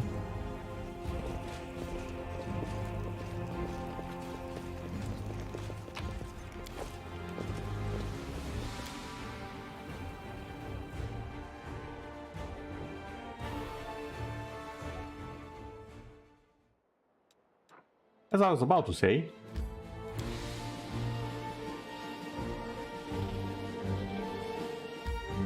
Before we get interrupted again, I would like to thank everyone for watching. It has been quite an adventure, I would say. We have saved a tiefling from the shackles of a crime he actually did commit. We have discovered a talking weapon that can take any form, that thinks it's actually an adventure and doesn't realize it's a weapon now. And it also apparently is several hundreds of years old. And we have increased our party with a very interesting thief, a crazy witch as far as we can tell, who is the most pure thing ever, and if anything happens to her, I will burn this entire land to the ground, gods and demons alike, and nothing shall ever grow here again. And we also have a researcher that really pisses me off. This team cannot go wrong.